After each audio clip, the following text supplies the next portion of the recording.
now tuned in to the Cold Hard Truth, Cayman's #1 hard-hitting live podcast show, where we feature some straightforward conversations on political, social, and celebrity news and all things happening in the Cayman Islands and around the world. This show was created to give the people a voice and a means of being involved and informed without any filters. Sometimes it gets crazy, but we always keep it real. We bring you the tea, piping hot, so grab your favorite beverage and join the conversation via WhatsApp at 324-1612. Email tips@CaymanMarlRoad.com. Now, here's your host, Sandy Hill, broadcasting live from the beautiful Cayman Islands.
Good morning, Cayman. Happy Tuesday, May the 25th. How is everyone doing?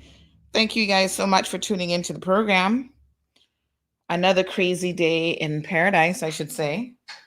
We're going to break it down for you. But before we get too deep into conversation this morning, I'd like to give a shout out to all of the people who participated in our conversation yesterday about mental health issues in the Cayman Islands. I had a number of persons reach out after the program to share their comments, and they were just really thankful that we could even have the discourse.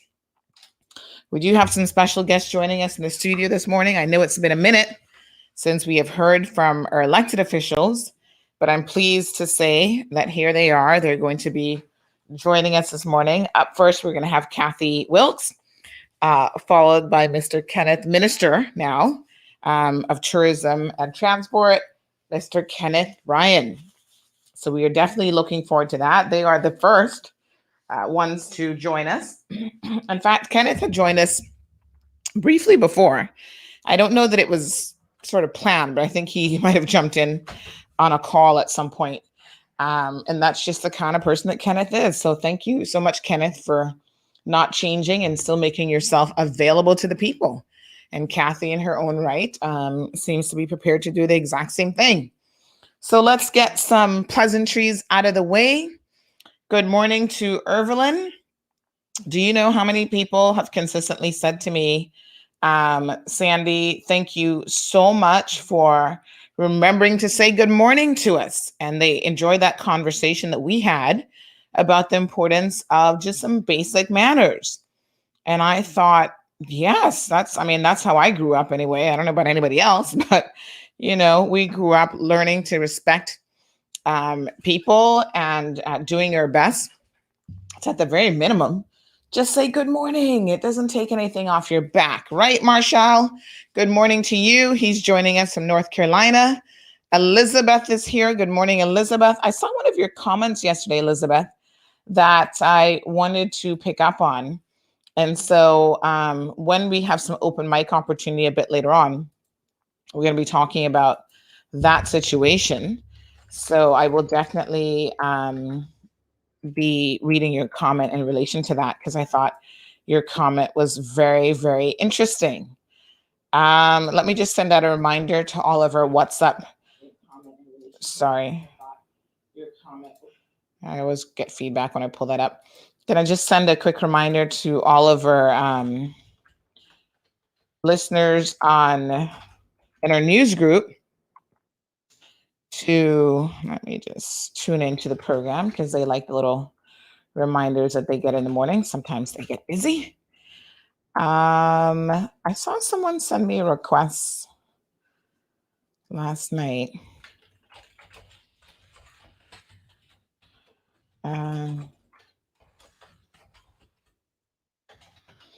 I think that they want to be added to the news list, but I'm just going to confirm.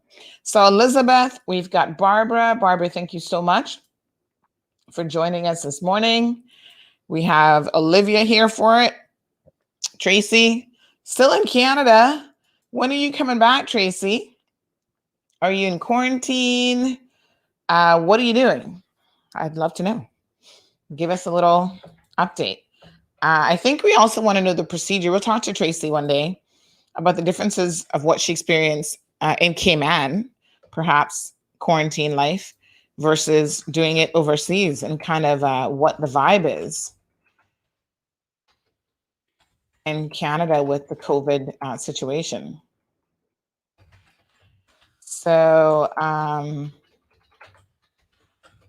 keep having to remember, and you'll have to forgive me if I get it wrong, that Mr. Kenneth Bryan is now Minister Kenneth Bryan. Of course, some people get really up in the titsy, and I don't mean Kenneth, I mean other people, about the formalities of a title. And I suppose if you've earned the title, then why not ensure that it's being used?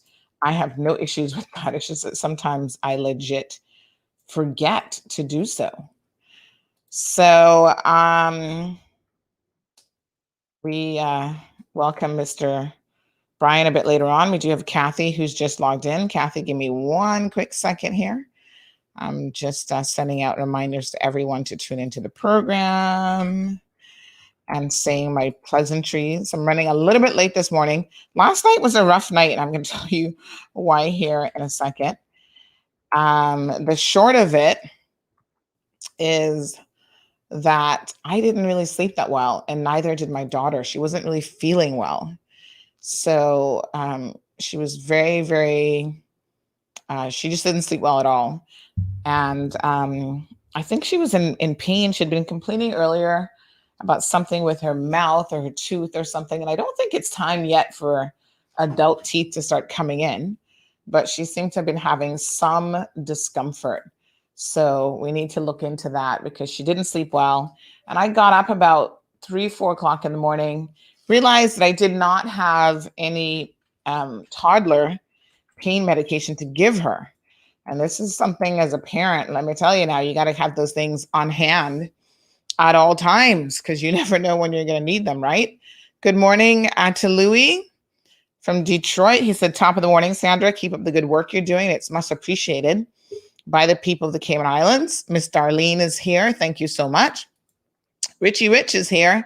Good morning, Richie. Catherine, good morning to you. Virtuous Pinook is here. And we also have Miss Beulah and Miss Morna. We're giving a big shout out to Miss Morna's son, Raphael Lawrence. Today is his birthday. And you know, Miss Morna, I had no idea that that was your son. So happy birthday to him. We'll post him up on CMR a little bit later. Give him a good birthday shout out. And Merstar is here for the tea, which we'll be getting into a bit in just a second. Jackie, good morning. Just Sarah, thank you so much for tuning in. Mr. Bishop, Hero Blair is here. Thank you, sir, for joining us. Valdine Irvlin says, happy Tuesday to you too. Kaisha. Yes, sorry. There's no M in that name. Thank you. We got Jasara, Henry, Miss Donna's here, Larry from New York. Louis says, we rise to the challenge of life for another day. We have purpose. Let's live it. And glory go to God. Good morning, Omar. Yes, we are here to get it. Richard joining us from Texas. We have a lot I love the international crew. I love when you guys tune in from all over. Miss Janet is here. Miss Janet, are you in Grand Cayman or where are you these days? Oh, yes, that's the other Janet I'm thinking of. Yes, this Janet is here. That's definitely Miss Janet. Miss Janet, did you ever get your mug? I have my other mug order that is on back order while I do a few other things. But Miss Janet, I feel like you still never got your mug. I could be wrong about that. But Christina is here. Thank you, Christina, for joining us. Abigail, Miss Shirley's on YouTube. Big shout out to the YouTube crew. They're up to 50 people already listening in. Shirley says, thank you for having both of them on this morning. Yes, absolutely. And, you know, I want to just say a couple things here. First of all, as you guys know, the idea is to allow the candidates, well, they're no longer candidates, they're elected officials now, to continue to come on the program as much as they want. In fact, some of the candidates that were not successful have requested a roundtable session, and we're going to go ahead and organize that because I think that that's a great idea. Just because someone wasn't elected, they shouldn't disappear, although some of them do it every 4 years, but they really shouldn't. They should continue working in the community and letting people know what they're capable of doing. Because we still have a number of seats, folks, in my opinion, that are up for grabs, mostly in Georgetown. So I think we all need to be paying attention to what those MPs are doing and what they're not doing and giving some real candidates the next time around a chance. But the ones who are in there now, we want to continue to hear from them. We want to continue to hear what they're up to. We wish for them to keep us in the loop within their respective constituencies and island-wide if possible. And also, very much so, we will continue to hold everybody accountable. You know, this isn't a friendship circle in the sense that just because we may like a candidate or we may not like them, that we're not going to hold them to the same standard. That's not what we do here on CMR. So we will continue to hold them all accountable. Ms. Shirley, good morning. Liliana, good morning to you, my dear. You have a pleasant day as well. Mr. Donovan joining us from New York. Janita, good morning. How are you? Leslie's here joining us from Florida.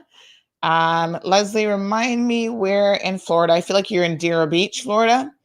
Remind me if that's correct. Senor Robert Turk is here. Damaris is here from New York. Big shout out to all the New York crew. So we've got a couple people joining us from New York today. Rosie, thank you. Alba, buenos dias. ¿Cómo estás, mi amiga? Judy, good morning to you. Miss Bonnie, got it locked right here on CMR.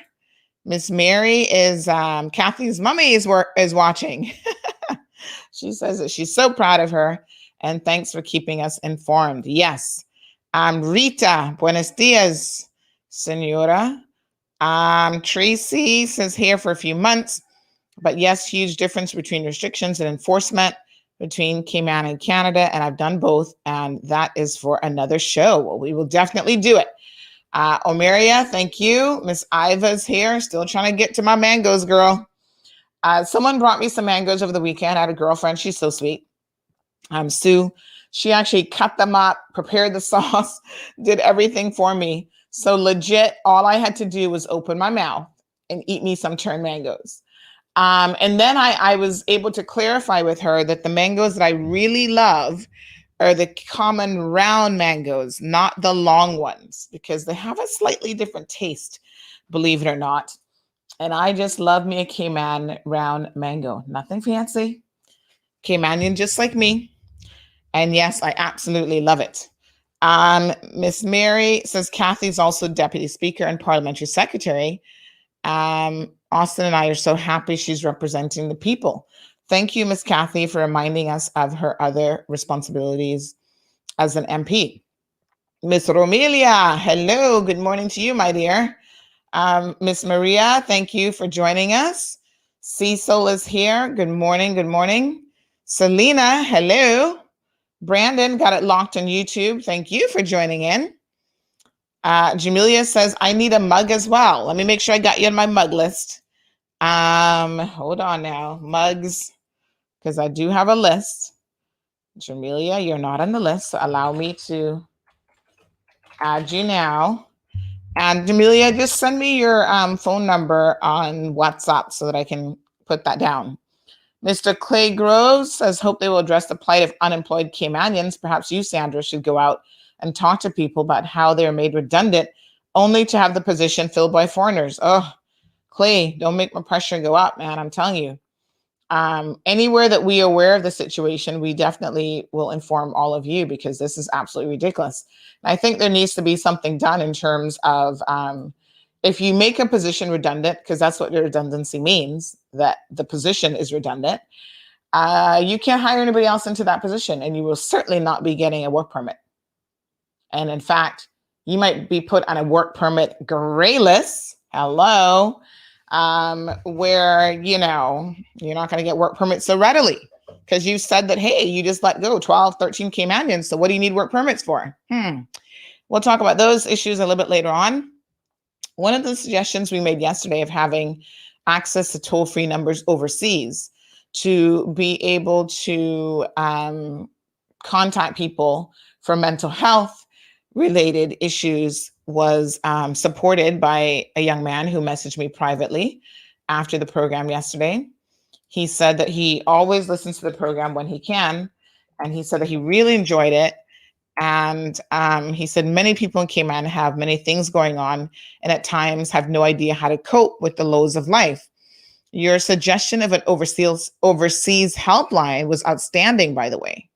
You have a powerful platform, and just once again, thank you for bringing that awareness to the masses this morning, as I think many need to hear that more often. So I imagine that this idea of accessing an overseas helpline is a very simple thing. It's all about technology, folks. So, it can be easily done. I don't see any miracles that are required to make this happen. So I say, let's just do it, right? Yeah, I'm like I said, I'm giving these ideas away for free. 324-1612, WhatsApp me. Yes, Leslie's in Vero Beach. James is watching from Canada. Good morning to CE Banks. Miss Iva. Yes, okay, message me tomorrow and I'll make a point of getting to you to collect those mangoes. No, I don't like the strings. The little round mangoes don't have any strings. They're just like smooth and delicious. Thank you, CE Banks. Mr. Khan is here. Corrine Lester wants a mug. Lester, WhatsApp me your contact information, please. And I will certainly add you to the mug list. I feel like I'm saying that I'm going to mug you, but you know what I mean. So yes, we'll be happy to get you one of those, Mr. Lester. Zita is here. Good morning, Carson and Miss Sue. So let's not waste any more time. Let's bring Kathy into the conversation with us. First of all, I'm sure you guys are curious to see the hair today.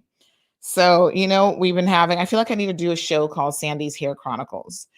So I decided to, oh, yours are the local long mangoes. Well, if I can't get the little round ones, then I'll do what I can, I'll take what I can get. As they say, beggars can't be choosers. So this is my little do for today. I still need to comb them out a bit, and I'll do this like throughout the day. Plus the curls will fall with my fingers. So, yesterday I tried a thing the night before, and it was a big fuzzy mess. I should warn you, I looked like a mad person yesterday. Legit, I was in court and I was just like, Lord, this is not looking good. So I called on Miss Pat, my natural hair specialist, one of them that I will be begging to help me through the transition. And she's like, girl, you're getting there. You're getting there. You just got to stick with it. Another beautician was willing to give up. She's like, oh, just go back to processing it. I'm thinking, you're supposed to be telling me no. You're supposed to be telling me to stick with it. Like, I need you as my cheerleader because, I'm long willing to give up. And so Ms. Pat said, no, girl, just stick with it. You're almost there. It's growing out and you just got to let the process bits grow out and then we'll trim those off and you'll be well on your way. And I like the curls. And then, I like the flexibility of being able to turn the curls straight if I just want to blow dry it out and flat iron it or whatever. But the idea, folks, is to try to go as chemical free as possible. So that's where I'm at. It's going to take a minute. It's definitely a transition. But today it's looking much better thanks to her expertise. And this is why sometimes you're supposed to just leave it up to the experts. But in order to get this look, she had to go with the little rollers to put in and leave overnight. I've not had anything in overnight in a while. So that was uncomfortable sleeping throughout the night. So that's one of the reasons, as well as my daughter turning and twisting and not being comfortable herself. That's one of the reasons why I didn't really sleep all that well last night. But anyway, much ado about nothing because we've got Kathy here. Kathy, good morning to you. Good morning. How are you? I'm good. How are you? I'm good. You're looking good. Thank you. It's been a minute since we've spoken to you. I know, like I said, I'm going through this crazy transitional period at the moment with the hair, but it's been a minute since we have spoken to you, a couple months. I mean, when was election? May? No, we're in May. Wait a minute. We're in May. I think it was actually a little bit before the election, a couple of weeks before the election. Time's going so fast. I know. April. Yes, and I know you were incredibly busy, and you guys have really hit the ground running. But thank you so much for taking some time out of your schedule today to speak with us here on the Cold Hard Truth. We love to hear from our elected officials. And I must say that you're the first kind of formal one that we've had post-election, so hats off to you. So give us a little insight into what it is that you've been up to and what you've been doing and how you've been finding it so far, because this is your first term as an MP, so I'm sure that there's a lot to learn. Lots and lots to learn. But before I get into all that, I just want to say again, thanks for having me this morning, Sandy. The reason why I chose to come on to the show is because I know on the campaign trail, I think the most frequent pet peeve that I heard from constituents was that politicians knock on their doors leading up to the election, and then they don't see or hear from them until it's time to look for votes again. So I really wanted to start out by connecting back with the people, and this really was the medium that I used to reach out to the wider public. So that's why I wanted to come on this morning. In terms of what I've been doing, after the election, we went straight into trying to figure out, where the ministries were going to be allocated. For me, as everyone knows by now, I have been allocated as parliamentary secretary to education and financial services, and then also deputy speaker. And so just really doing a lot of tours, visiting the departments, getting established in government building with office space. So, and then on top of that, having frequent caucus meetings and, even in the constituency, you know, a lot of the constituents, it's kind of been an overlap, especially with some of the concerns have been overlapping in some situations with West Bay Central, West Bay South, and West Bay North. But I'm sure as we continue on, actually, and last week, we actually had a meeting with constituents, and every one of the West Bay MPs met with this group of residents from West Bay. So we actually had a meeting with, Mr. Bush, well, both of the Bushes, Minister Ebanks and myself. So that felt really good, to sit together and host a meeting just to address the concerns, the immediate concerns of some constituents. And I know a lot of people are wondering, why they haven't heard from some of us as yet. Years ago, that was me. I was, wanting to hear from my representative. So I thought it was important for me to just take a minute to touch base and to try to get the word out on your platform that I'm going to have a public meeting Thursday evening at the John A. Cumber Primary School. And this meeting is going to be the first of many. It's really just to start having conversations about what we're going to be doing from a constituency level, having conversations about what my role will be as their representative now that I know that I'm on the government side, and how I can address anybody's concerns, and just really trying to be the bridge, between the constituents and the government. Well, thank you so much, Kathy, for that little synopsis on what you've been doing. I think that it's obvious that, you guys have had to hit the ground running for a variety of different reasons. Once you got elected, there was obviously the process of trying to find who was going to fit where.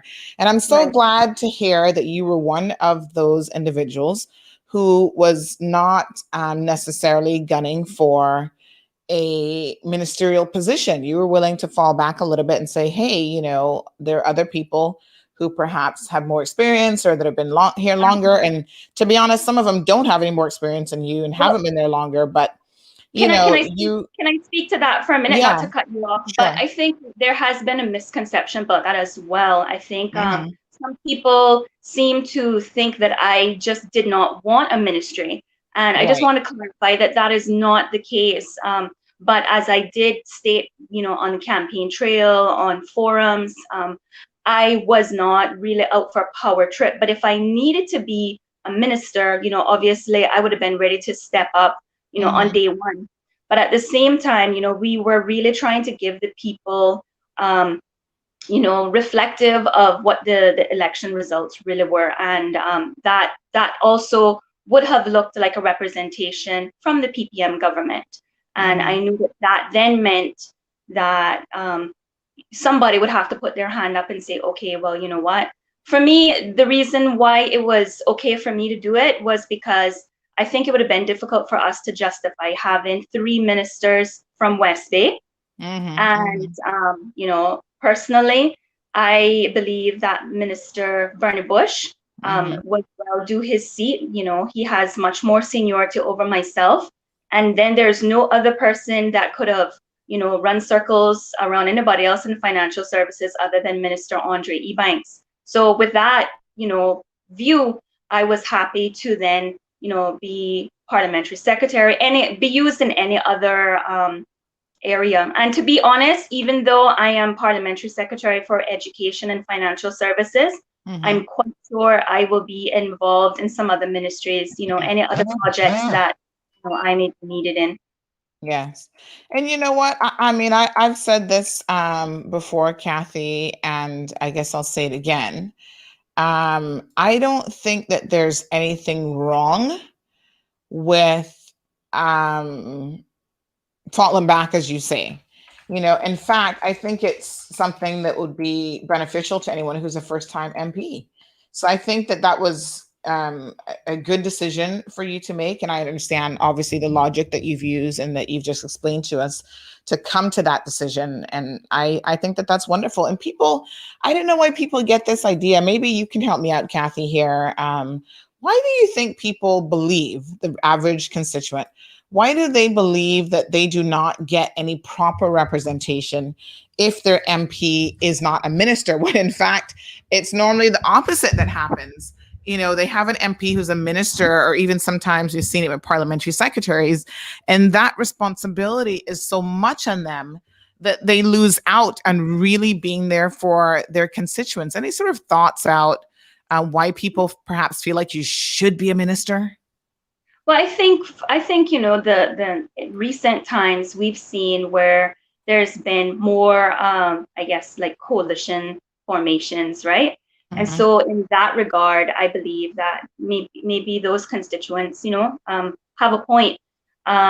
If they're a minister, if they didn't have representation, as a minister, they didn't necessarily have representation. For me, I saw this as a beautiful opportunity because I had the ability to support and work along with ministers, and every one of them, really, it's an independent-led government. So I feel safe that if I have an issue, I can go to the ministers who are all, we're all working on the same page, singing from the same hymn book. So there really shouldn't be any reason why I would get pushback. Unlike if you're working with a coalition government, then it's like, your players might be in the minority, and you just have to hope and pray that whatever you're bringing would be supported.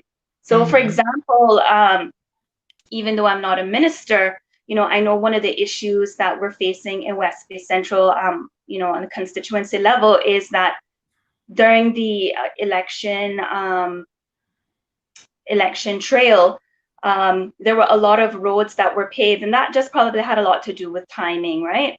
But what's happened now is a lot of those streets, they've lifted the speed bumps and they haven't put them back down. And I became, aware of this through visiting constituents. And I was able to go straight to the minister and say, hey, listen, these streets, the speed bumps need to go back down. And I was given an assurance that as soon as the weather permits, we're going to get the speed bumps back down. So I feel like I have the best of both worlds to one extent. I think that it is very challenging for the ministers. I'm seeing that, from working along with them, their hands are very full. And like what everybody's saying, first time ministers, there's quite a lot of juggling that's taking place right now. Some of them are doing a great job. Most of them are doing a great job. And I'm just happy to be able to support and work along with each and every one of them.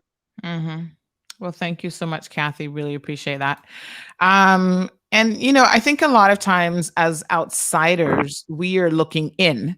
So we don't necessarily have an accurate perspective of what's going on. I think that's the benefit of you guys coming in a program like this and really breaking it down, explaining it to people. Even the other day when I was speaking to the governor, I had some questions about his role, because a lot of people think that they can run to the governor and be like, fix the employment situation came out, or do this or do that. The things that are really left and meant for, per the Constitution, the elected officials to be responsible for. And so one of the first questions I had for him was for him to just explain to us, the people, what his role is, and our system and how we operate. And he was very, very good at explaining that in layman's terms, I thought. So thank you for just even taking that opportunity just now, Kathy, to break down some of those salient points for us. Now, on a more personal level, I know that in your constituency, you've been very, very busy. You had a celebration a few weeks back. I'm sorry that we missed it. I think that I told you that we actually didn't know. Yeah, Sandy, we just didn't know that it was happening. I owe you a public apology. I'm sorry that I did not personally invite you or let you know about the event. Again, it goes back to just, moving very quickly. And this particular event, I actually just kind of delegated to, the lady that's working on the ground with me. And then what we did was, I think both ministers, they did the same thing, with a joint effort.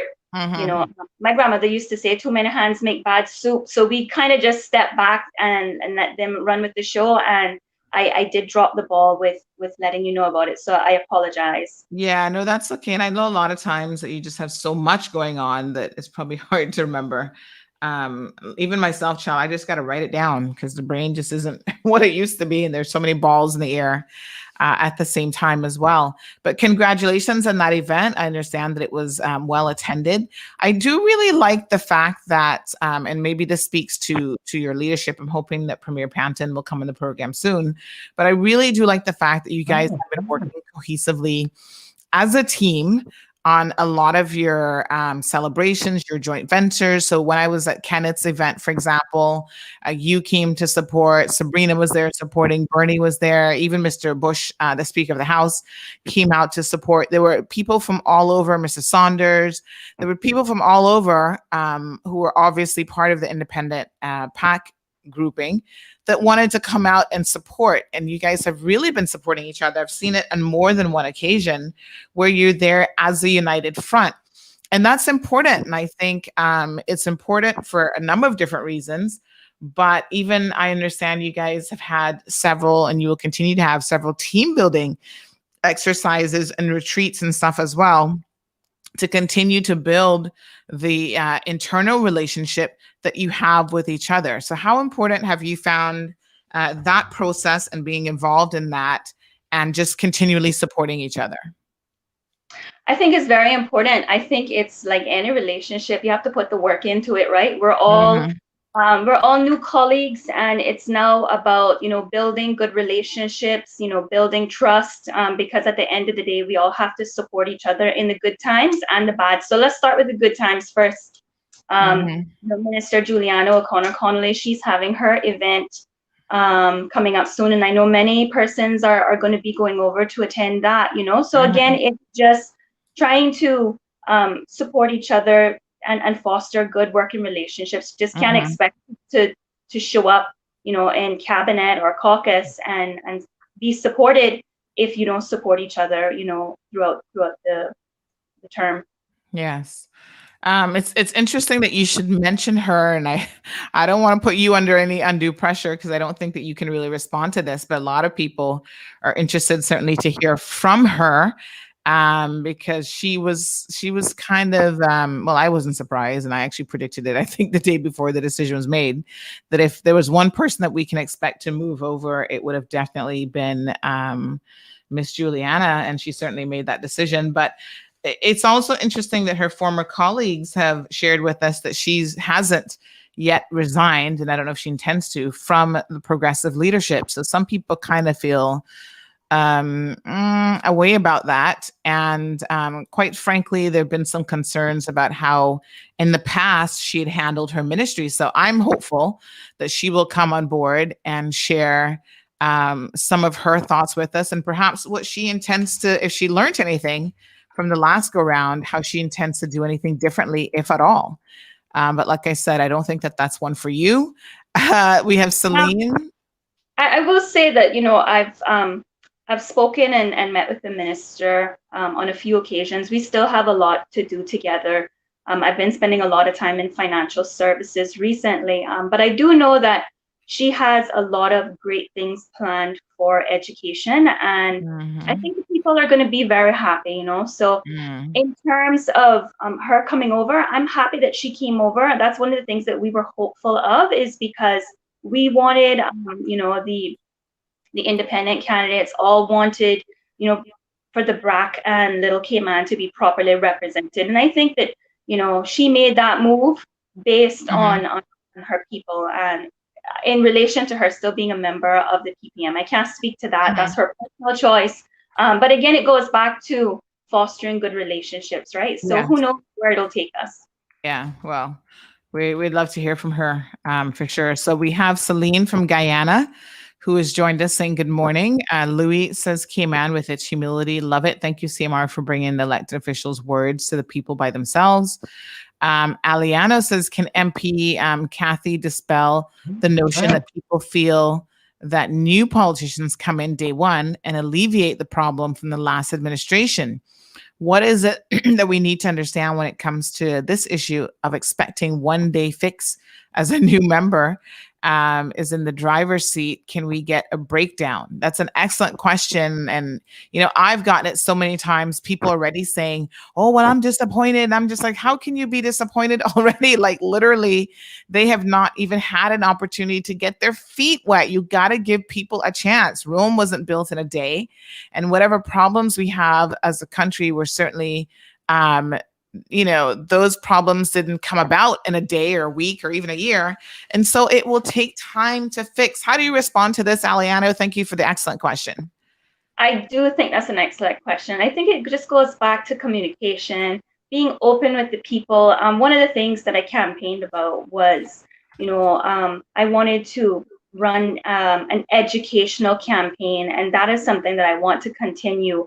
Again, perhaps this is just the fact that I haven't had an opportunity to educate the people before on the process, but that's what the conversation is going to look like, on my meeting on Thursday night. It's just sort of explaining to people, what the process is like, so that when we get there again 4 years from now, everybody will understand. It takes a few weeks before, you hear back from your MP, and certainly things don't change overnight, especially when you, like with this government, what we've done is we've actually restructured some of the ministries. So that in itself is a big project, right? But, in the end, it's going to be beautiful because now we have, great synergies. You have ministers who are working, with portfolios that actually work together.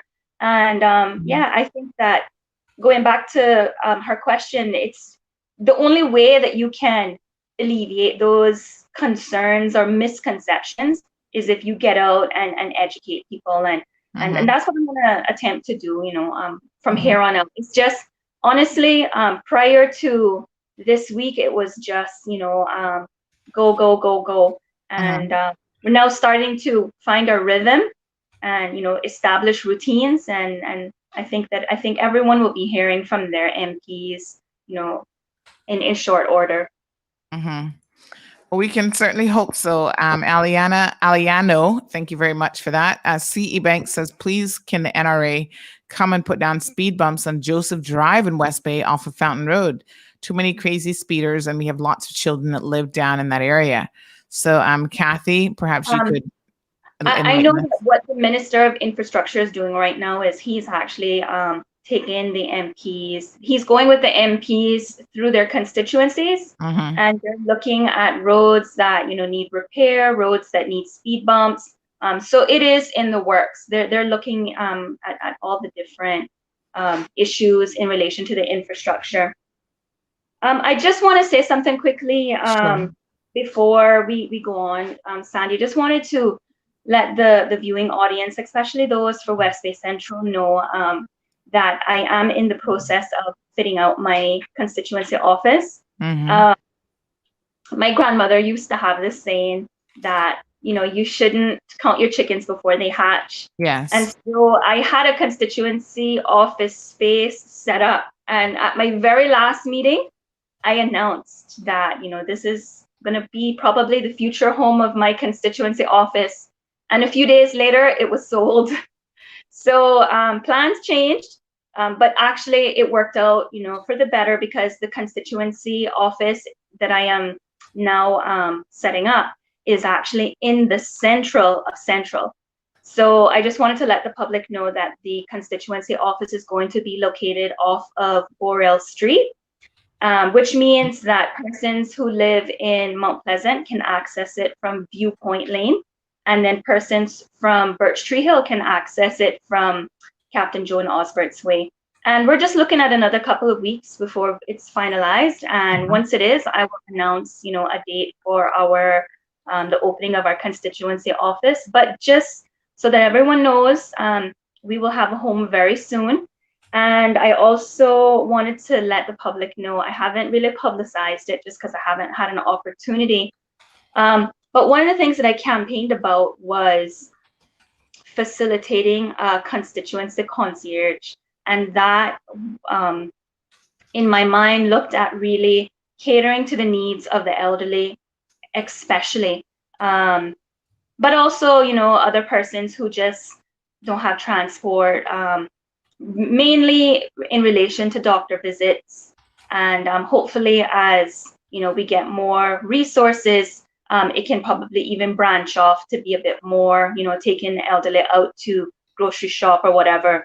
But that has hit the ground running. I mean, I was in DMS house trying to, establish, forming the government, and I had messages, persons needing to go to the doctor. So it started literally like within a week of the election. So I just want to let the public know that that is also an option for those who are lacking, transport. They can reach out to myself, 517-3395, or I have a temporary constituency number, which is 917-4144. All right. So just wanted to give an update because I know people are wondering what's going on the ground.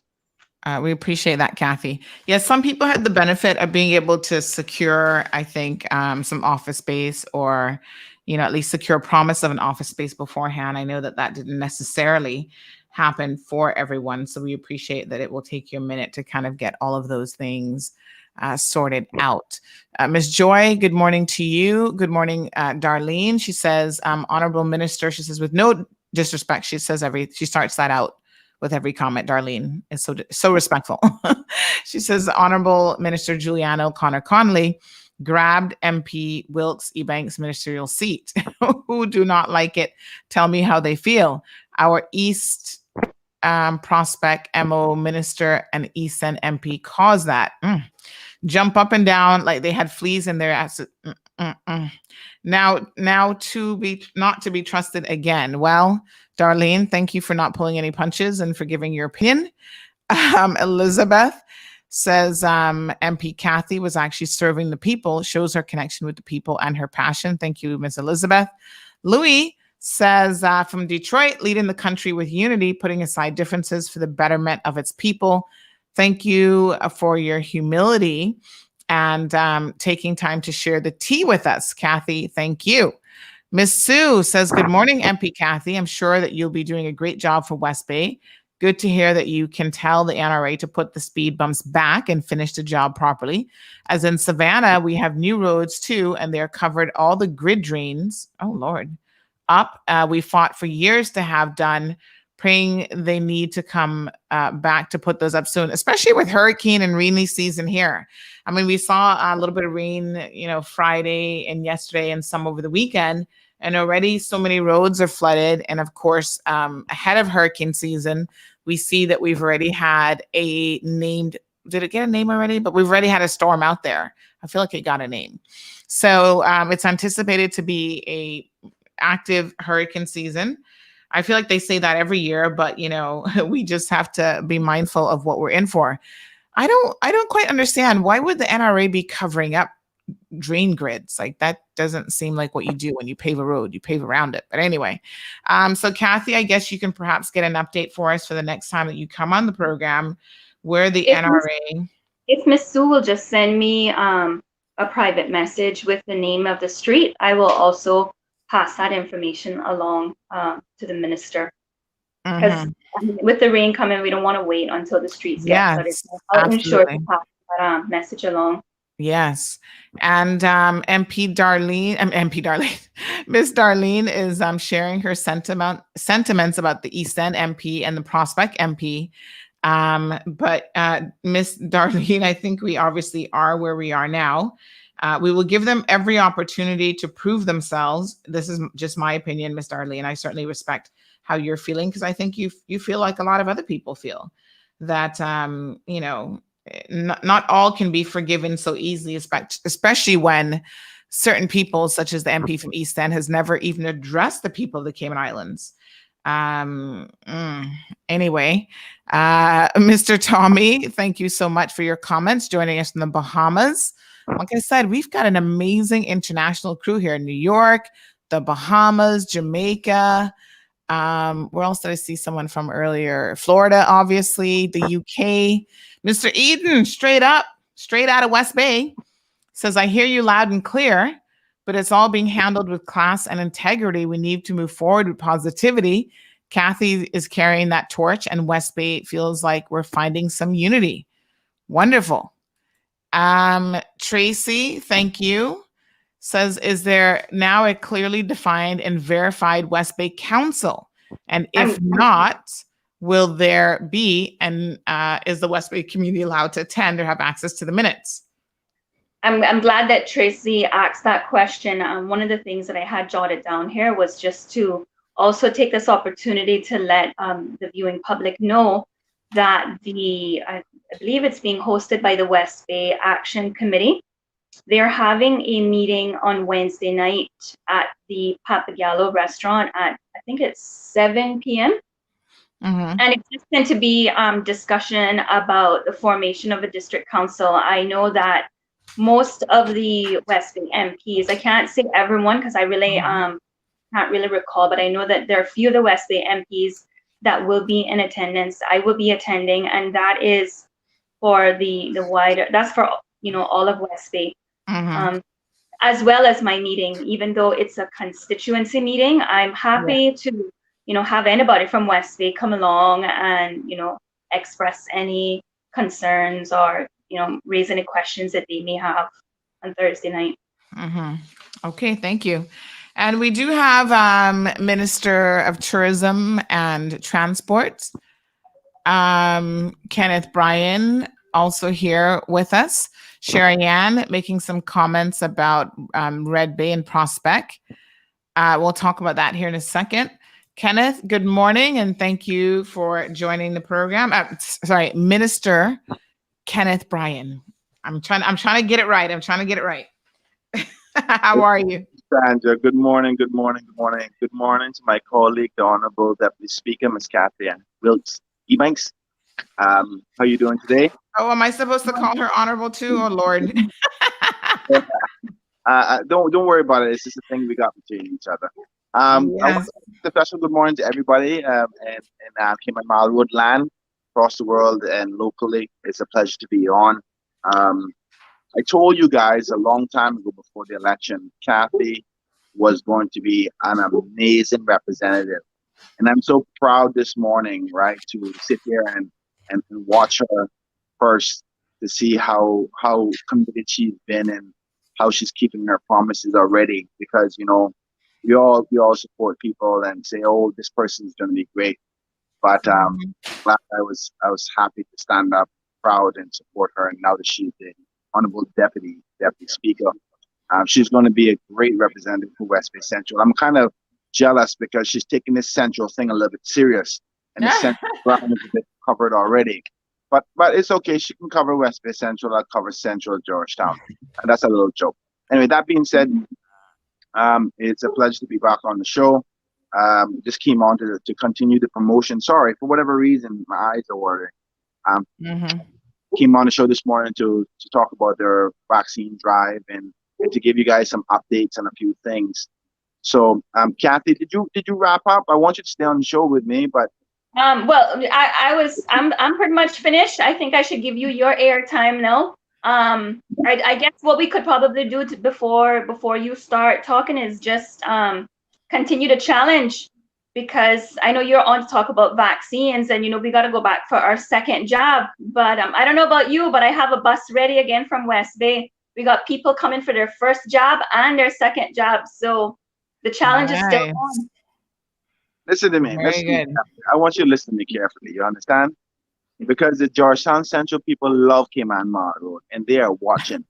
So all my Central people out there, the whole of town, and here, this Central Bay challenging me, say she's gonna get more numbers than me. So on Saturday at 10 a.m., myself, the Honorable Deputy Speaker, and many of the other ministers who got their first job will be there to get a second job. Let's show them that Georgetown has the numbers and that we're going to show up to do our part. So that's the challenge. I see Kathy is really putting in some serious effort with the bus thing. But you see, we don't need no bus, we can just walk down the road. Oh my goodness. But No, man, you need the bus because after they get the jab, they might feel like walking back home. So that's true. That is true. That's true. But that's where the Mankind comes in. But on a more serious note, this Wednesday, I don't want to forget my colleague and permanent secretary, Mr. Isaac Rankin, who is going to have a clinic for vaccinations on Wednesday, the 26th of May, at the East End Public Beach opposite East End United Church. And their vaccination program is going to be from 4 to 9 p.m. Again, 4 to 9 p.m. in East End on Wednesday, the 26th of May. The government is trying to do everything it possibly can to offer up at the ease of getting the vaccine because, we know there's a lot of seniors in districts, so that will be happening on Wednesday. Also, as my colleague just said, on Saturday coming up, we're going for our second job. And we've got a lot more amazing prizes to the list. I expect to be sending out a press release soon with the list of things that we've been added because the business community has been so gracious to give us things to bring up the uptake of the vaccines as an incentive. So we literally got hundreds of gifts to our prizes, should I say, to give away at the end of this vaccination program, which will be at the end of June. So if that's the thing that carries you over the line to take the job, then there's a lot to be excited about. But more importantly, it's about doing the right thing. It's about getting our community safe and protected, and this herd immunity concept that is worldly accepted and is the game plan moving forward. As the country knows, it is the intention of this administration to safely reopen our borders. And we believe that we're getting closer and closer by the day, particularly with the vaccine uptake. Interestingly enough, we have a presentation today with all our members talking about exactly what that plan is going to look like, because we suspect that within about a month and a half, we should be able to hit that magic number. So I don't want to say much more about that for right now, but more so to encourage persons to come out and get vaccinated. I mean, I know some may have concerns. I did too. I did the research. I feel comfortable enough, and I believe that if you have good leaders like myself, like Ms. Kathy, like Isaac Rankin, Ms. Sabrina Turner, the Deputy Premier, Andre Banks, all the members of our government coming out and doing the right thing, it should give you enough comfort to know that we've done the necessary research from the inside, speaking with the specialists like Dr. Lee and ironing out those difficult questions, confident enough that we have taken the job. I mean, I took the job 2 weeks ago Saturday. I remember feeling a little bit sleepy, but that was the only thing that affected me. And I look forward to the second job on Saturday. So as a part of this show, or being on the show, is to remind the public that we intend to be regular on Cayman Mile Road, because Cayman Mile Road is one of the number one news broadcasters in Cayman now, and you should be proud of yourself there, Sandra, in respect to that. You work really hard. And now that the campaign is over, we don't want to just seem like we're disappeared. So with that being said, let me just tap into some of my own personal constituency matters. First, I want to apologize to many of my constituents. I know that my percentages of being seen in the community has decreased tremendously. And that's because of the role that I now play as minister. It's no intention to keep it this way, but I would ask for your patience just for a couple more weeks, potentially next month, as I'm being fully debriefed on all the responsibilities that fall in my lap. Also, as the country, as the government starts to put its policy in place about the many things that are facing you, like housing, cost of living, and the budget coming out, the reopening strategies at the borders. So we're really, really busy trying to get that settled in. And once we get that, then I can see that there's going to be more time available, particularly for ministers and parliamentary secretaries in respect to being more in the community. So I know it seems like a sharp drop from before the election. You see us every day, but it's just that we want to make sure that many of those who don't want us to succeed can have the excuses of saying, yeah, see, they didn't do this. Yeah, they didn't do that. So I want you to be mindful. This time away, it's not going to be permanent, but we have to get the things ironed out that we need to get ironed out so the country can run smoothly. We're transitioning. It's a new administration. We have different policy direction. So we have to change some of the nasty habits that's already there and implement some of the things that we believe is in the best interest of you, the people. That will take a few weeks, if not a few months. And then you're going to start to see us out in the community more on the media platforms that are keeping you connected and informed about what's going on, because that's one of the key focuses for the PAC administration. It's just one, to iron out the most important things first, and then you're going to see more of us where we can speak more freely about the game plan long term. So I don't want you to think we've left you out. We definitely haven't, but we're doing what we think is best for you. And then when we come back out with more information, you can feel more comforted that the plane or the boat has taken off, and we're going on a journey together to make Cayman better. So that's where we're at. And so Georgetown Central, forgive me. I love you. I know you don't see me as much. I'm still out there on the weekends and stuff, but I usually be out almost at least 3 to 4 hours every day. That's now reduced to potentially half an hour to an hour a day, and then sometime on the weekends. But that will pick back up as soon as we get those first 2 months out of the way. All right. Right. Okay. Well, MP Minister, the Honorable Minister Kenneth Bryan. I'm practicing. I know that at your celebration event, which thank you so much for hosting that. It was well attended and a very nice evening. You made an announcement that Moose, aka, you got to help me with Moose's real name here now.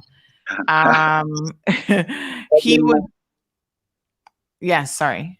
Edlin Moore, that he is actually going to be your, I think the term you used was political analyst. Is that the correct term for what he will be doing?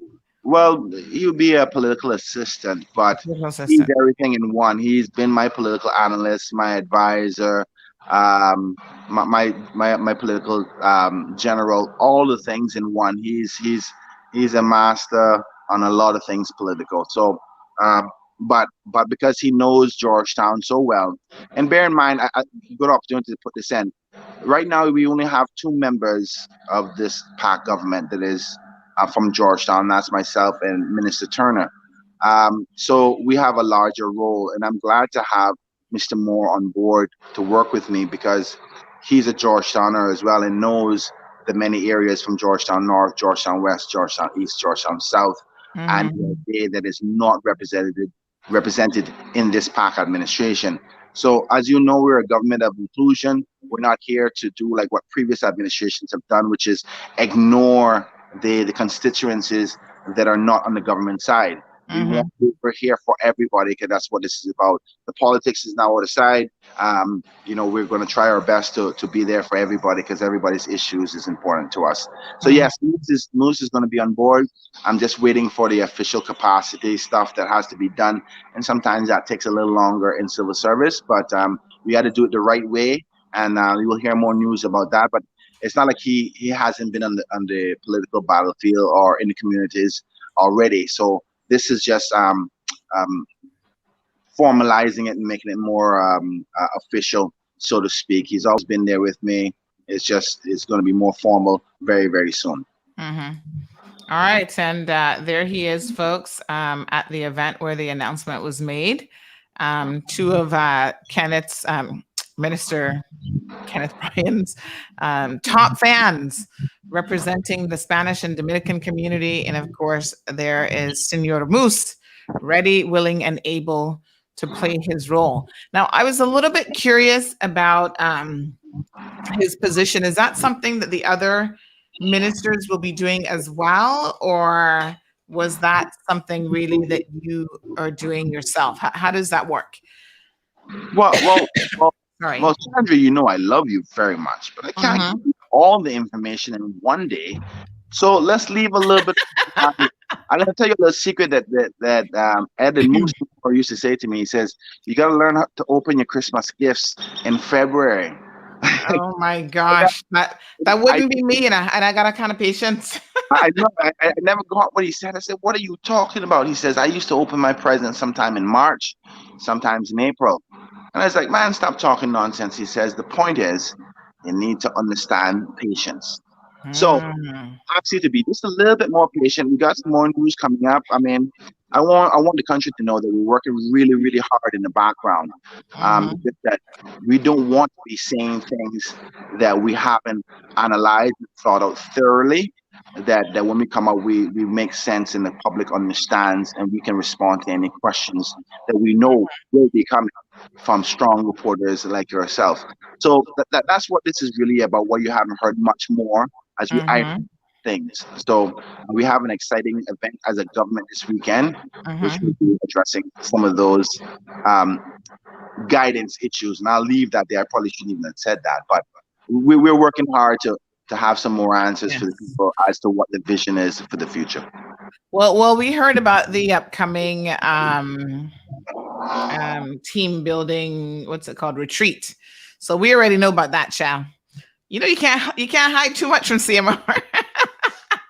Why did I even not realize that you would have known that already? Anyway, yeah. Yes. Kathy, was that you? Sorry. No, it wasn't No, Kathy. no, no, no, no, no, no, no, no. It wasn't. It wasn't her. I got ears and eyes everywhere. You know. Last year, I know that.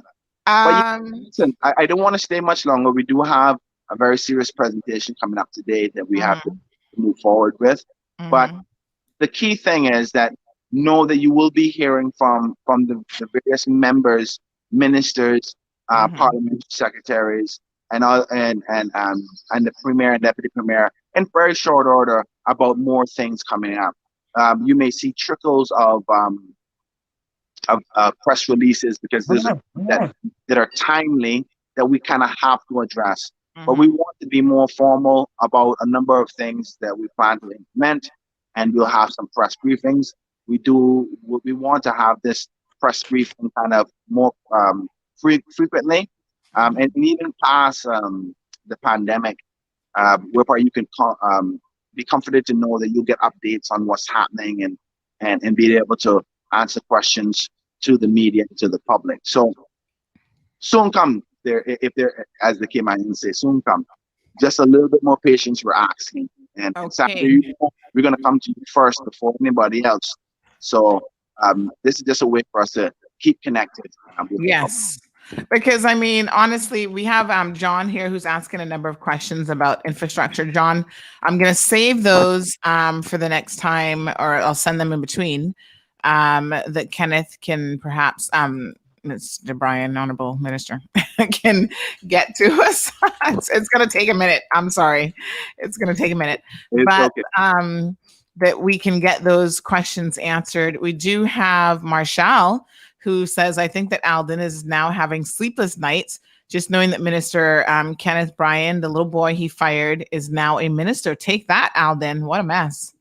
Hot mess. Anyway, that's I, life for I you. want to say something to you, Sandra, because I see that we're having struggles with it.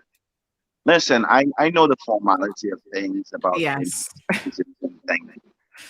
I'm okay. I'm fine with just simply Kenneth. We're friends. I don't want to fall into that trap where where you start to believe you live in a cloud that is higher than the people. I've been called Kenneth before the election. I don't mind being called Kenneth after the election. The only difference is that the public has asked me to be a decision maker at the bigger table. That's it. Nothing different. For the civil service, I know they have their protocols and respect to that. Yes. And shall we don't want to get them upset. Yeah. So For the role. it's practice. You know, they say practice makes perfect. Yeah. So Um, I've just got to keep practicing. But I Sandy? appreciate that. Kathy, Yeah. say something there. Yes. Yes, because like just like the vaccine, Mr. Bryan said that the people could walk home. Well, he could walk to work, but I have to drive there. So Okay. I'm going to leave, and if he Yes. wants to stay on, he can. But Sandy, I want to show you something. Oh, what's that? It's not a CMR mug. Okay. Hint, hint. Oh, Oh, It's my yes, way of saying I'm still waiting for a mug.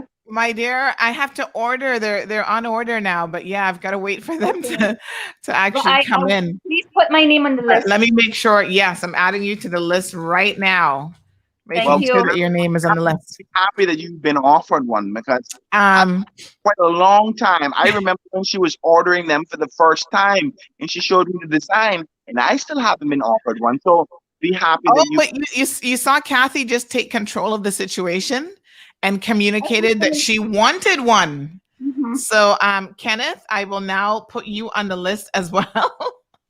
There were so many people that wanted a mug, and then for a minute there, it was kind of slow in terms of getting them out, and then we had a run on them at the last minute, and they all went. It was like boom, they just all disappeared.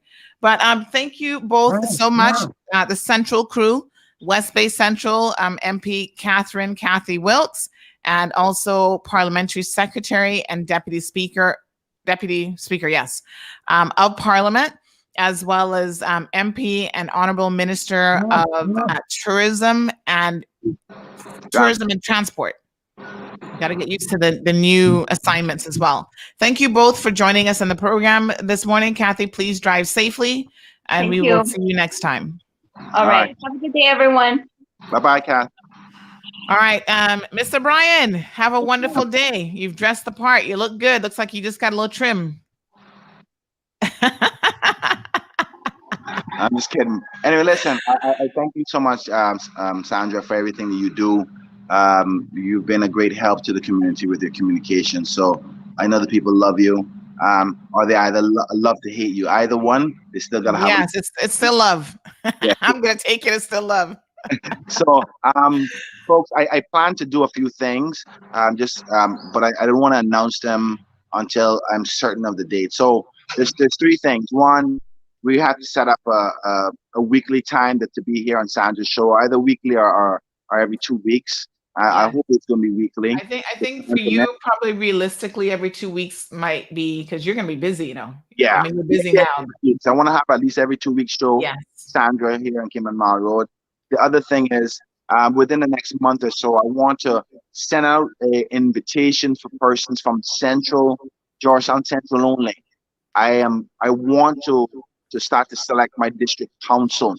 I know we haven't got to the amendments to the district council's law, but I am not going to be waiting around anymore in respect to that. So persons who are listening, who may be from the Georgetown Central area, I've always had my committee who acted as a council, but I want to start to formulate it from early, that when we do change the law, that they get right into those positions in those shoes as the official constitutionally recognized council. So if there's anybody out there from the Georgetown Central constituency who wants to represent Georgetown Central in a more official capacity, I want to hear from you. It's important. And I want to have it diverse as I possibly can. We know that Georgetown Central encompasses the heart core of Georgetown. Then it has the Breezy Castle area. Then it has the Tropical Gardens and Crew Road area. So I want to try to get a mix of people, and I want at least 9. It has to be an odd number in the event of any voting decisions that need to be made. So if you're one of those and you fall in one of those areas, and you're interested in fighting on behalf of Georgetown Central, help advise me on the things that need to be done in Georgetown Central, and you see them every day, and you can report to me and say, Ken, I need you to work on these areas and work collectively as a unit, so I can do a better job as representing the people. Because obviously as a minister, a lot of my hours now will be focusing on the administration of these responsibilities, particularly that of tourism and transport. And they're both very heavy ministries. I mean, tourism ministry is going to be the key leader in the strategy to reopening of this border. So I'm honored to take on that responsibility, but it's a very serious one, which takes a lot of time and analysis with the stakeholders and the professionals on what's the best course of action and plan for the safe reopening. That's going to take a lot of time away from my constituency, and I want us to understand this together.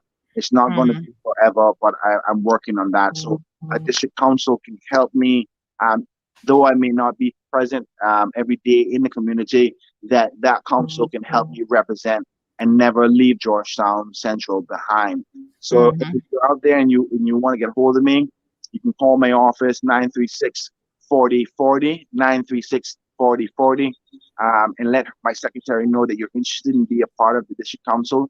I'm going to start making selections in about a month and a half from now, because I want the ball to start rolling with that. Also, in closing, Sandra, because I know I talk about it, I want to remind the public, June 1st is hurricane season.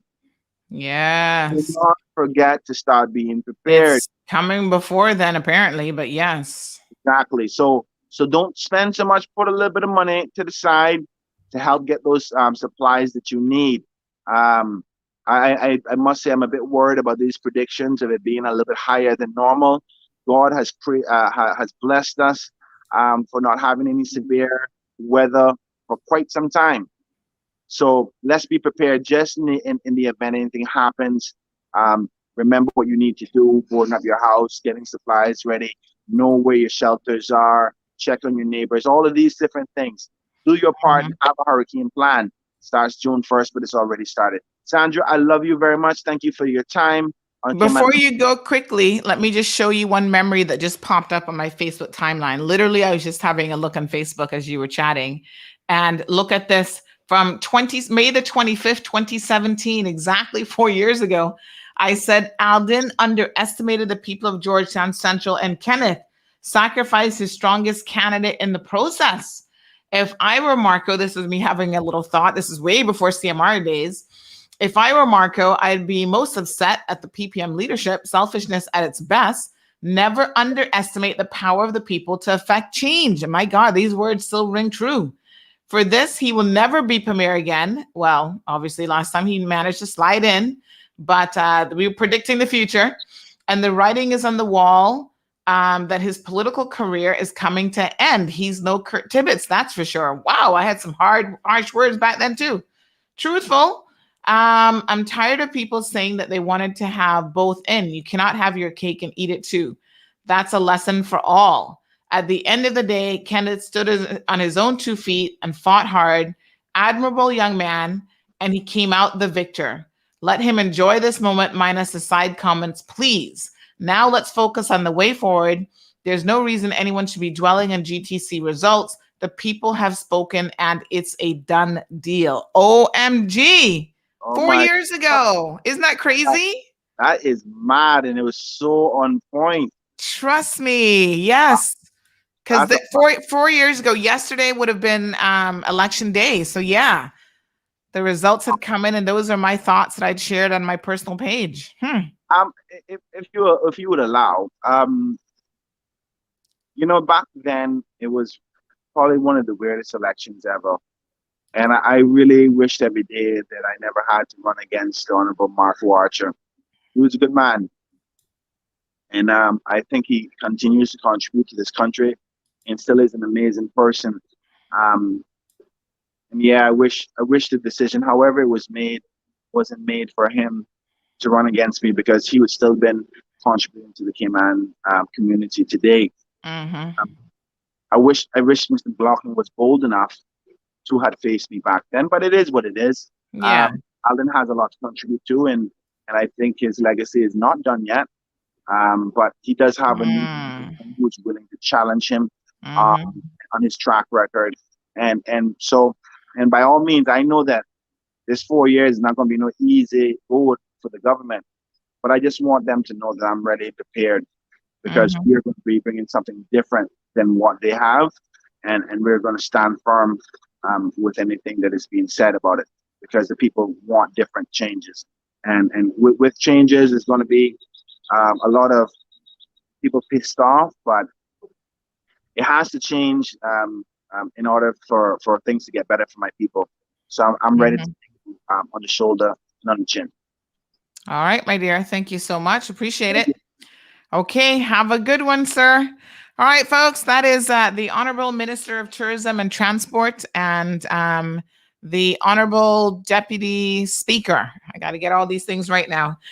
Kathy Wilks and Mr. Kenneth Bryan joined us this morning. Thank you guys so much. Again, the first government representatives, first of the PAC government since they've been in. I know they've been busy, but they took the time out of their busy schedule. And trust me, they're all busy, quite frankly. But they decided to take the time out of their schedule and join us this morning, for which we are most appreciative. Thank you, thank you, thank you. We've got lots more in store for you. Let's just take a moment to do a quick commercial break. Again, Mr. Bryan, is always keeping us up to date. Kathy is working on a few things in her constituency, including getting her constituency office sorted out. So I'm absolutely tickled to hear that as well. Miracle Brokers International is Cayman's premier source for all your packing, moving, and logistics needs. Whether it's moving a baby grand piano for a concert or moving halfway around the world, we have you covered with our team of local and international experts. MBI has over 30 years of industry experience and are able to get the job done for you right the first time. Contact us today for all your packing, moving, shipping, and logistics needs at 949-5989 or email info@miraclebrokers.com. All right, folks, let's get to it. We got a lot more to talk about this morning. Mr. Louis says, don't forget to share the show on your page. Thank you so much. We've down to 299 people. We went well over 300 that were tuning in, but I know as the day progresses, some of you have got to run off to work and do some other things. But thank you all so much for continuing to support the Cold Hard Truth right here on Cayman Mall Road. Now, I gave you guys a little teaser on Friday that soon we're going to be partnering with a local radio station to be bringing you the tea over the radio airwaves as well. I'm so incredibly excited about that. Let's talk about the last half an hour of the program, some things that have been happening in court, and I think you guys are going to find this very, very interesting. Now, one of these is obviously a live trial, so we need to be very careful, and I want you guys to reserve your comments and simply listen to the synopsis. Now, this morning, I'm going to physio this afternoon, and I'm telling you that this shot, the steroid shot that I did in my shoulder about 2 weeks ago, was short-lived because already this morning I am feeling the pain. I don't know if I slept bad last night or what happened, but it's still very, very painful. The steroid shots, they only last for a little bit of time. So I'm starting physio today, and I think she wants to do some acupuncture treatment, which means that I need to eat, because the last time I went, she said, oh, let's do acupuncture. What have you eaten today? And I'm like, oops, nothing. She said, oh, no. We can't do acupuncture because, you can actually pass out if you do acupuncture and you don't eat. Yeah. So you've got to make sure you've got something on the stomach. So on my way to court this morning, I'm going to grab something. Thank you, Miss Brenda. Miss Brenda says, Minister Bryan, thank you for those kind words about Marco. I believe this would be Brenda, who is Marco's sister. That's very honorable of you to recognize what he's done for his country and continues to do without seeking any limelight. I'm proud of you, and I'm wishing you great success in your new responsibilities. Well, thank you very much for that comment. Erlin says it is tea time. So let us delve straight into what's happening in the judiciary. So yesterday being Monday, it's always a very, very full day. To be honest, there's always lots of things happening. So normally anyone who gets charged over the weekend, they will then be committed to going to court. So sometimes, child, I'm a little bit scared of Dr. Lippett because he was involved in a situation where somebody's lungs collapsed. So I don't know. Let me tell you, acupuncture is wonderful, but you got to really be careful, especially with certain parts of the body. And there's a difference between what they call dry needling, which I think is what a lot of physicians do. And that's more for regular pain management. And I've been to an acupuncturist who was actually trained in the East, like China. And so they are trained a little bit differently. What they do isn't exactly dry needling, but yeah, you've got to be very, very careful with, I mean, that's years and years of study. And I think that some physicians just kind of added on, or some therapists added on as a short course, but you can damage someone, and you can certainly kill someone with acupuncture. So that's why even the therapist was saying, oh, you've not eaten, then we can't take a chance with that. So, but thank you for the suggestion, my dear. But I will, I guess, stick with the ones who I know haven't been involved in any such mishaps. Things happen, but I'm just saying. So Mondays are often very, very busy in court. And I saw a question come in. I can't remember who it was from, inquiring about the HSA vaccine certificate. And I can confirm that I've sent that on to the relevant authority. And they have said, yes, the HSA certificate is acceptable with the National Public Health stamp. However, we're exploring other options for a vaccination passport. So you got it here first on CMR. There you go. Christine says that Synergy is really good next to Samboco. Oh, I actually know the good doctor there, Dr. Eddie. So yes, maybe I'll have to check Dr. Eddie out. Right. So courts on Mondays, always very, very active. They have a long list. I noticed that Magistrate Hernandez was just putting over a lot of things for another 2 weeks. Sometimes the court list is so busy that they have to do that. And when it's a mention, it's just to kind of keep the ball rolling in the right direction as it relates to, the case progressing, essentially. So I did see that we had a number of cases on yesterday, including that with the young man, Mr. Aaron Montemayor. Now, the interesting thing about this case yesterday with him is it has been moved over to the mental health court. So I hope that you guys had the opportunity to read this article, because I think there's a lot of misunderstanding, and a lot of people did not even know that there is a separate mental health court. So they will deal with a lot of people with addictions, a lot of drug addicts in the mental health court system, just like there's traffic court, there's family court, there's financial court. So these are kind of subheadings. And the idea is that it will allow for the better management of people who have very specific needs, right? And continuity. So within mental health, they have people who are supposed to keep a better tab on precisely what is happening for any defendants who are part of the mental health court system.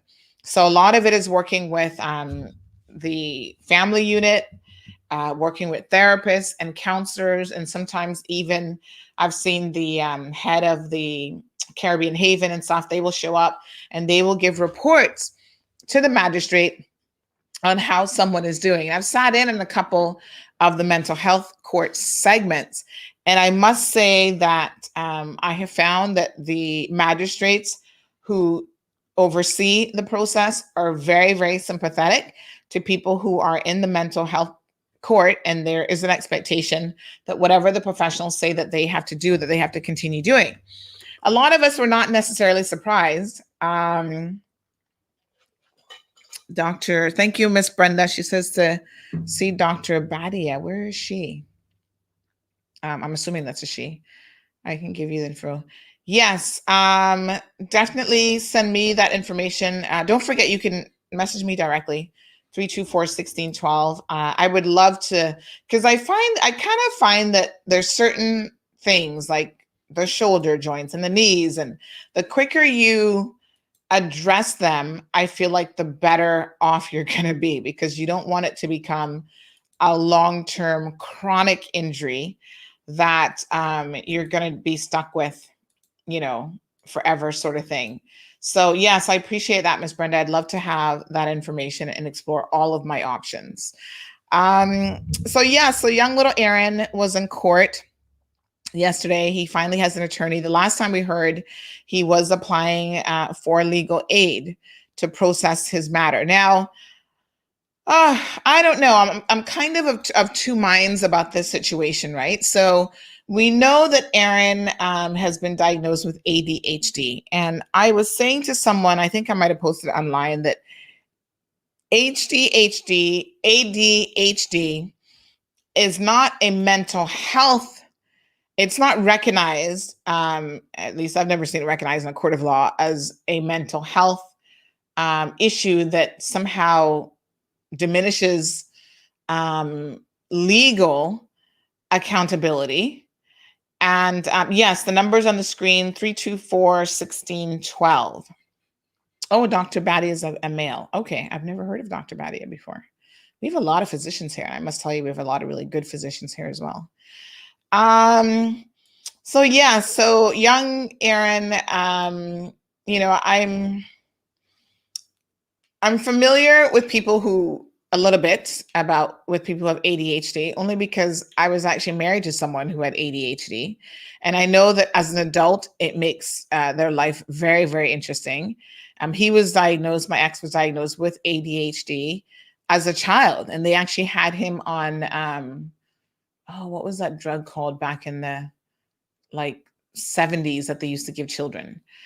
He always felt like the drug made him like really tired and lethargic, but his mom said it made him a normal child. So she was just looking for, in her words, a normal child. I think it began with a L. I don't know. I don't want to say lithium, but it could be. I'll have to look it up. But I think it was a commonly used drug that we used to treat people with ADHD back in the day. Adderall. I don't think it was Adderall. It was actually something else. So Magdalene says that he's the best surgeon. The same Dr. Badia? He's here in Cayman, or is he in Miami? Oh, I got to check him out. So what was the drug that they used to give them? But I kind of feel like they don't give it anymore. Yes, Brenda, thank you. What was it? Ritalin. Yes, that's it. What was I just saying?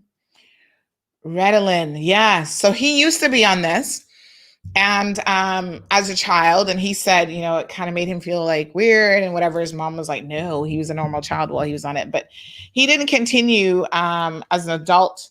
And I think that have there been concerns about Ritalin and its side effects and stuff? But anyway, living with someone with ADHD is a little bit like just living with someone, in my mind, who is extremely disorganized, right? So there were numerous challenges being in that sort of a relationship. And I think that it's almost like having a child, although he was an adult, and having to put certain things in place for the household. Chantel says that they still use it today. So I guess it hasn't really killed anybody yet, probably. I don't know. But yes, he was not fond of the drug, but his mom actually said that it was very, very helpful to him in his situation. Now, I always thought that, yes, I know it's a neurological thing, but I never thought of it as like a mental health in terms of, like, I'm thinking of other mental health things like bipolarism, depression, and so on. But none of those things actually impact your accountability. So you can be depressed and you can be bipolar.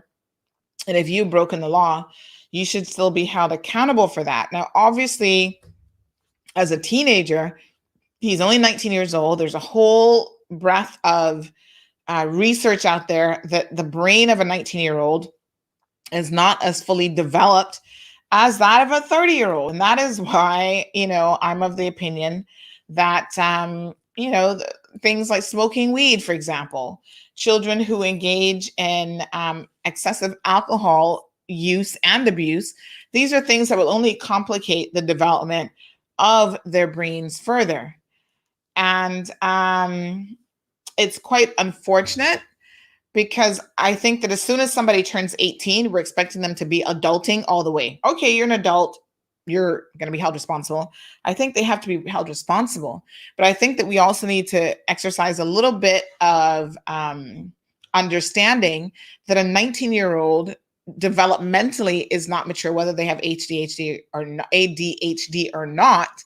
They're simply not developmentally as aware, and they just haven't completed the process. They're still baking, basically, is what the research has shown.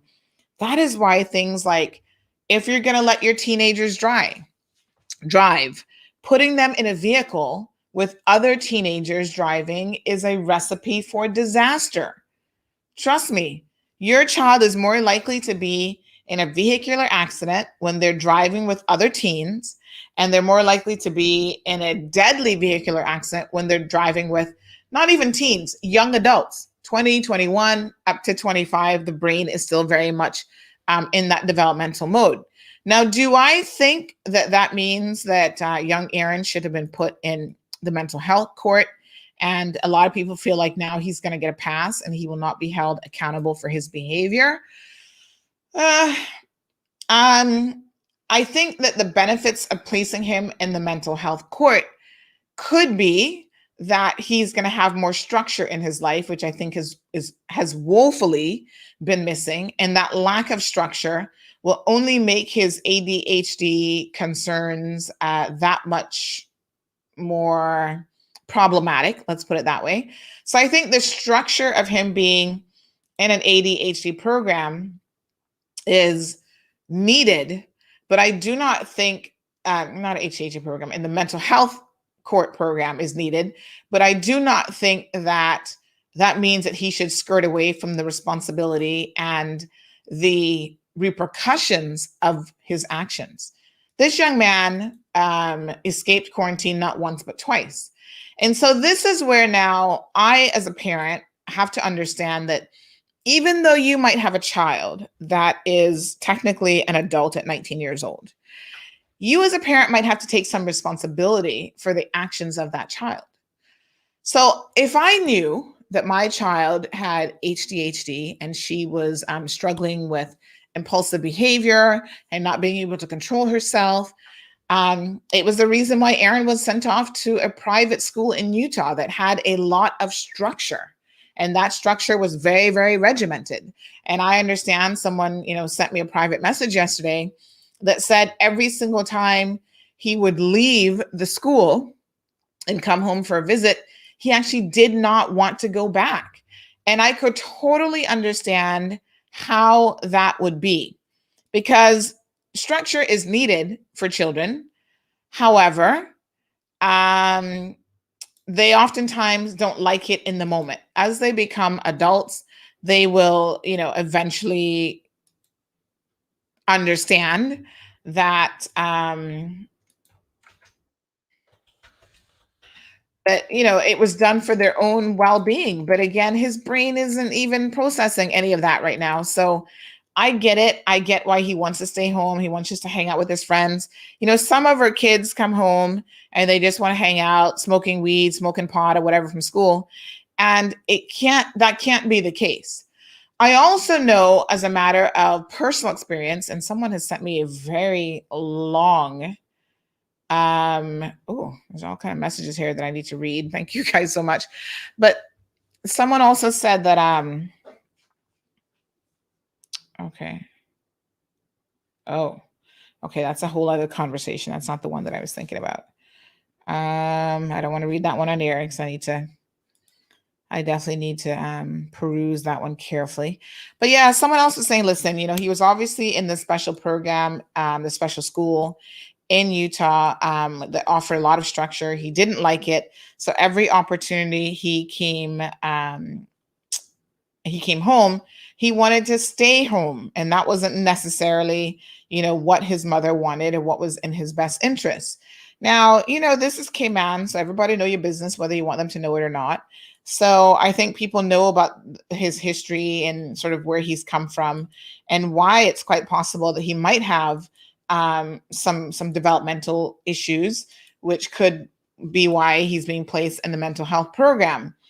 What I think also needs to happen is young people need to understand that even if, because, all of us are talking about the importance of inclusion. And all these parents, all the parents of special needs children, rightfully so, are saying, I want my child to be included in life, in the schools, in the workplace. And I think that's wonderful and that's beautiful. And absolutely. However,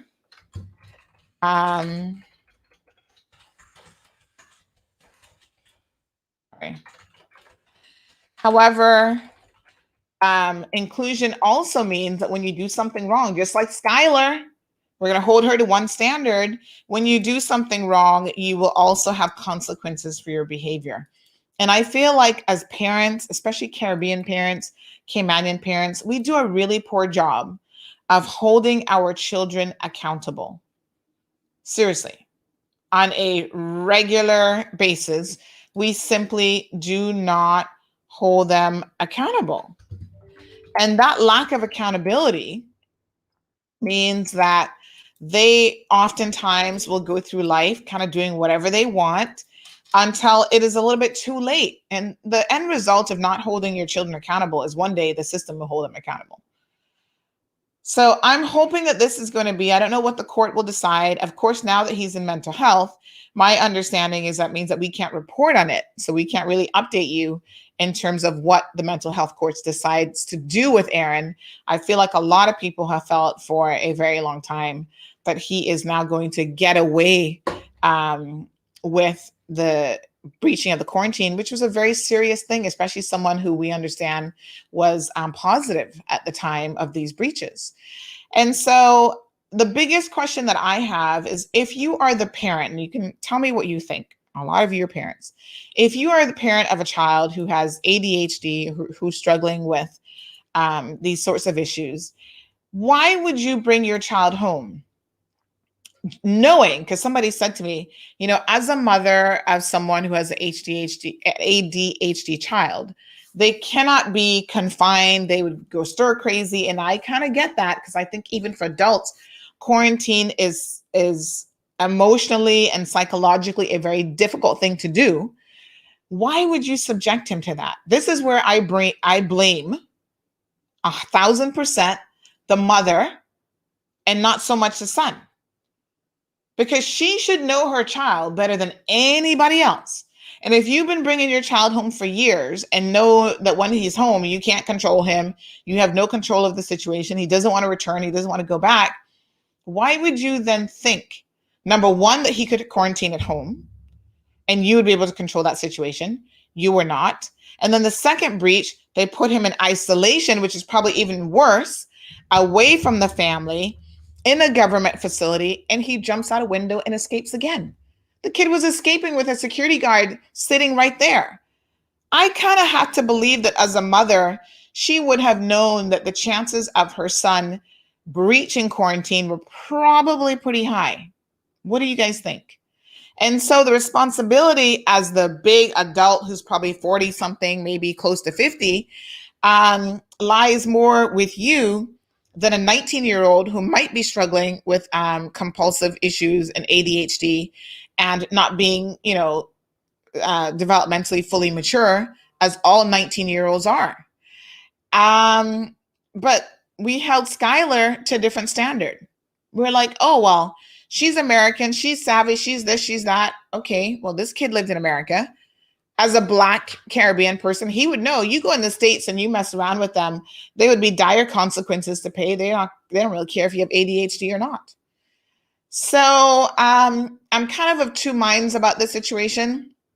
I feel on the one hand, a slap on the wrist is probably not the right thing for this young man, because he will go through life now believing that in life you're going to get a slap on the wrist and someone is always going to say, oh, well, he has ADHD.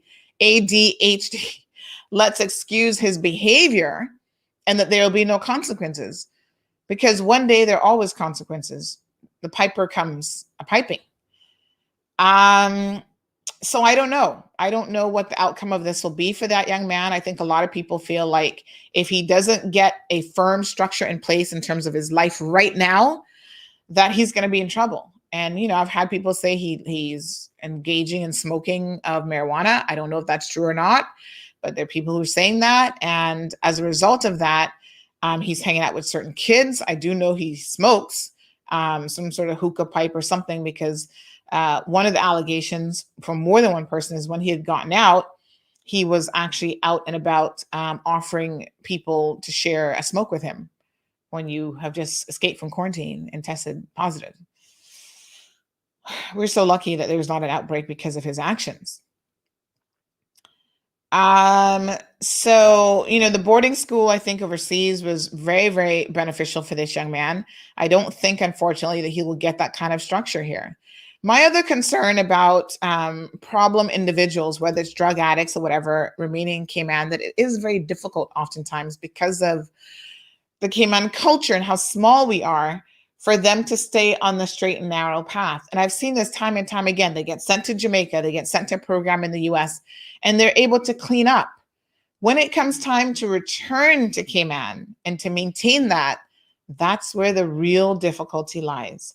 And it's sad because who are we to say that a child or an adult should be forced to stay away from their Caymanian family for their own, addiction health and their own mental health and well-being?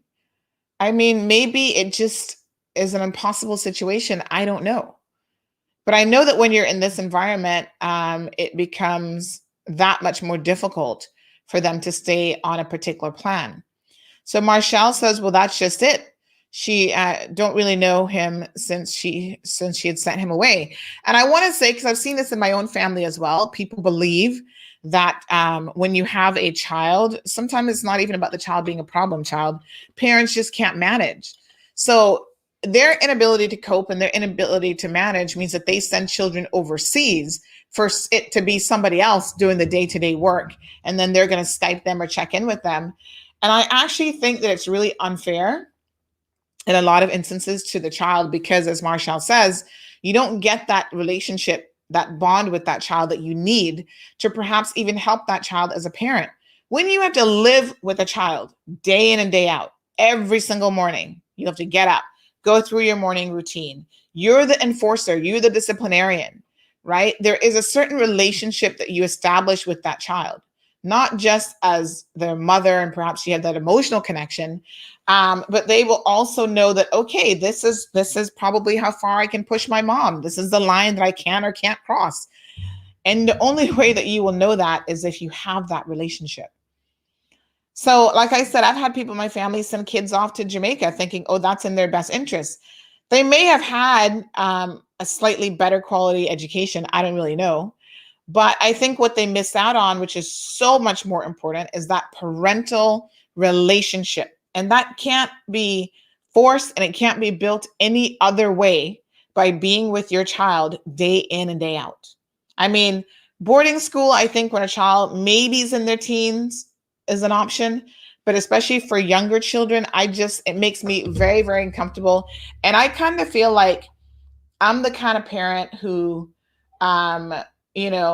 wants to be there in the boarding school with the child. I'm not a helicopter parent. I want to give them a little bit of room to develop and whatever, but I still think that parents need that parental supervision that no boarding school in this world can provide. So, I don't know. Evelyn says that she doesn't think that jail is the solution. So now we send a message, because the next person who breaches quarantine, which will no doubt be one of our Canadian friends, they're going to argue next that they have ADHD too. Who knows? Maybe that producer had it, but Mr. Ben Toner didn't think to make that legal argument. I think that it's a little bit of a Pandora's box that we're now opening up in relation to the quarantine situation. And I honestly think that if it didn't apply to Skylar, right? So no one considered her mental health, although Granny Mac was like, oh, this is going to be so stressful on her. She's only 19 years old, whatever. Now maybe she had a legal argument. Maybe she had a point. So I think we're going down a very slippery slope with setting a precedent. And it's unfortunate that this precedent is being set with one of her own, because you know what people are going to say. And I saw this comment on the post on Facebook. Oh, yes. Y'all want to talk about white privilege. What is this now? Cayman privilege? Because he's a Caymanian, because his mother works for government, blah, blah, blah. And this is totally to be expected. And meanwhile, the mother's posting on social media, that she just purchased, while he's applying for legal aid, I should add, that same week practically, she's bragging about how she just purchased a Porsche sports car to be able to drive around in. You see, as Caymanians, this is where we need a certain degree of accountability. I'm sure that's a bank loan, but the same way you can get a bank loan for a $50,000, $60,000 car, maybe the son that lives at home with you, who has no bills, yes, he has no job, but he also has no bills because he's your responsibility, shouldn't really be applying for legal aid. You should foot the bill because, again, consequences flow from the actions of parents and their children. And ultimately, it is the parents who need to be held accountable for the actions of a child. And technically, he's no longer a child. But if we're gonna argue diminished responsibility, so that's a legal term.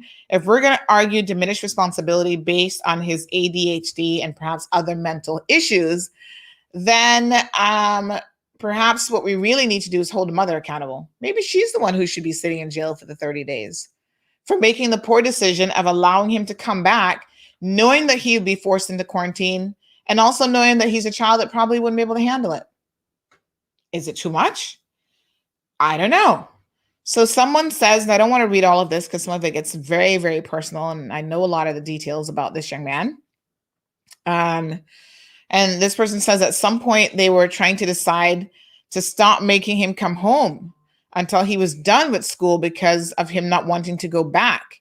And they wouldn't tell him that until he's back at the boarding school in fear of him running away from them here in Cayman. So, this kid has behavioral issues for sure. So someone says, he's been engaging in sort of antisocial behavior for a minute, smoking and doing all sorts of stuff. And that's why they sent him overseas. They said he's a troubled child, but not saying what he did is right. As I say, if his mom knew he couldn't keep still and doesn't listen to her, then they should have left him up there because he is accustomed to running away. So this is someone who's very, very connected with the situation. So again, if the mother knows that, then I'm a bit confused. So Elizabeth, good morning. Lennon Christian says, thanks for raising the issue. A sensitive case as many boys and girls are affected by ADHD and other issues these days. They are treated as kids, but they do not outgrow their issues as adults. We'll be careful to not compare ADHD sufferers to problem people or drug users. The criminal accountability aspect needs to be worked out. Well, I think we're all curious as to how it will be worked out, except now nobody can report on it. So how will we know what the outcome is? He's now been shielded. And I think that that's probably in some ways unfortunate. So Ms. Brenda weighs in. She says, these children require special education and you have to be trained in that area. Our education system needs to invest in this. And there are many Caymanian children who are suffering with it. Statistics show that they have a risk of drug abuse. I'm sure that anyone who suffers from ADHD would be at higher risk for other things as well. And I also of another mind that, now that we are better adept at addressing or diagnosing people as having ADHD, that oftentimes that is seen as an excuse to allow children to get away with bad behavior and do whatever. Now, you guys know that I am not a believer in just beating children. I think that if children have needs and they have special needs, that as a parent, you have to educate yourself and you have to know how to handle these children and, get the professional knowledge that you require. And so you can put programs in place, even at home, on how to help a child with ADHD. It's a very difficult thing to say really quickly. And if you're not equipped to do that, then there should be assistance out there for you. And I agree with Ms. Brenda that perhaps this is where our school system, our governments and various agencies really need to step up to the plate and offer the support to parents. Is there a local ADHD support group here in Cayman? If there isn't, there should be one. And parents need to educate themselves. There's nothing wrong, just like yesterday we were talking about mental health. There's absolutely nothing wrong with you saying my child has ADHD, and so they learn a little bit differently. Their mind process information differently, and it might cause some behavioral issues. But you know what? I grew up in an environment where my aunt didn't care what label somebody was going to put on you. She was like, listen, you're going to be held accountable for your behavior. Yes, you're young, but from a very young age, you need to understand that there are consequences. So when you do something, we've all been there, we've all screwed up. When you do something, there will be consequences for that. And in fact, you know, my aunt often ruled with a iron fist. And so her consequences were swift, and she was old school. You know, she wasn't into this. You've been diagnosed with something, so I'm going to give you an excuse. She's like, you better shape your behind up and do what you got to do around here. And this is the structure that you needed. So it might not have been the best approach in the world, but I think that if you go too far in the opposite direction, where you tell children, oh, you have ADHD, so that's an excuse for you to do less in school, for you to accomplish less in life. And, you know, you're just giving them excuses for whatever behavior they end up engaging in. I think that that's wrong. You still need to say, listen, the world, whether you have ADHD or not, the world will have certain expectations of you. You should have certain expectations of yourself.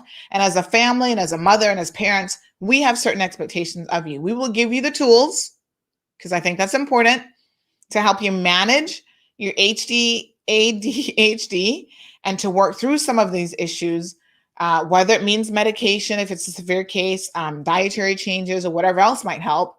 But at the same time, if you go out there and you still make a decision to breach quarantine, to do drugs, to do whatever, society, the courts, the judges, they will hold you accountable for that behavior.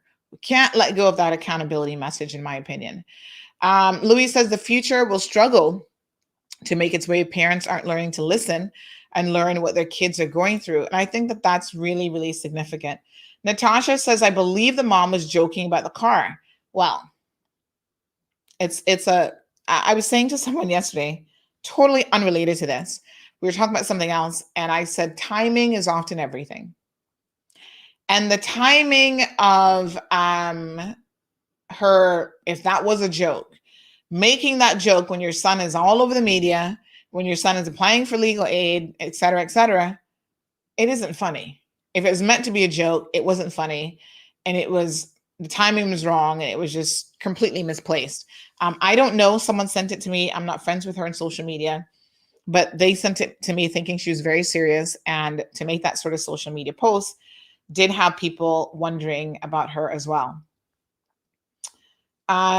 Sue agrees that some parents send their kids off to boarding school too young, from age 8, and they miss their mother's love. How can they know how their child is growing up? And listen, I was a child I was in boarding school, but I was living with an aunt that I didn't know at the time.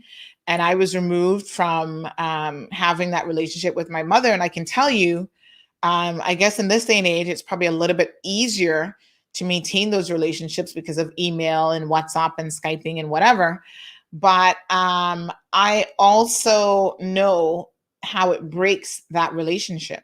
So to this day, I don't actually see my mother as a mother figure. I know that she's obviously the person who gave me birth, and she's my mother, but I don't have that kind of bond and relationship with her. And it's not something you can force, folks. If it isn't there, it just isn't there. And, I've always tried to respect her for being who she is. But when people talk about their experiences with her, oh, I remember when, your mom did this. Now I'm like, okay, all I can do is sit there and say, okay, because I don't know anything about that. I haven't personally had those experiences, which is unfortunate for me, because I certainly missed out on having that. So although technically my aunt was my aunt, in many respects, because of the age that I went there and the time that I spent with her, she is closer to a mother figure for me than my actual mother who gave me birth. That's the situation that you create when you find yourself in this sort of thing.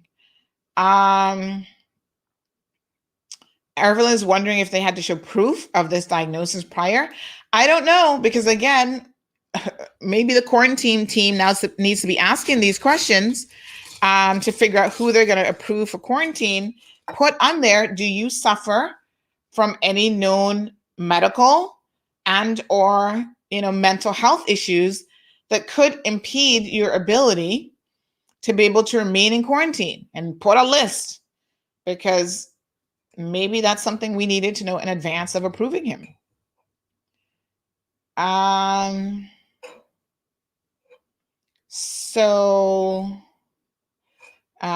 Jesus says that totalmente true.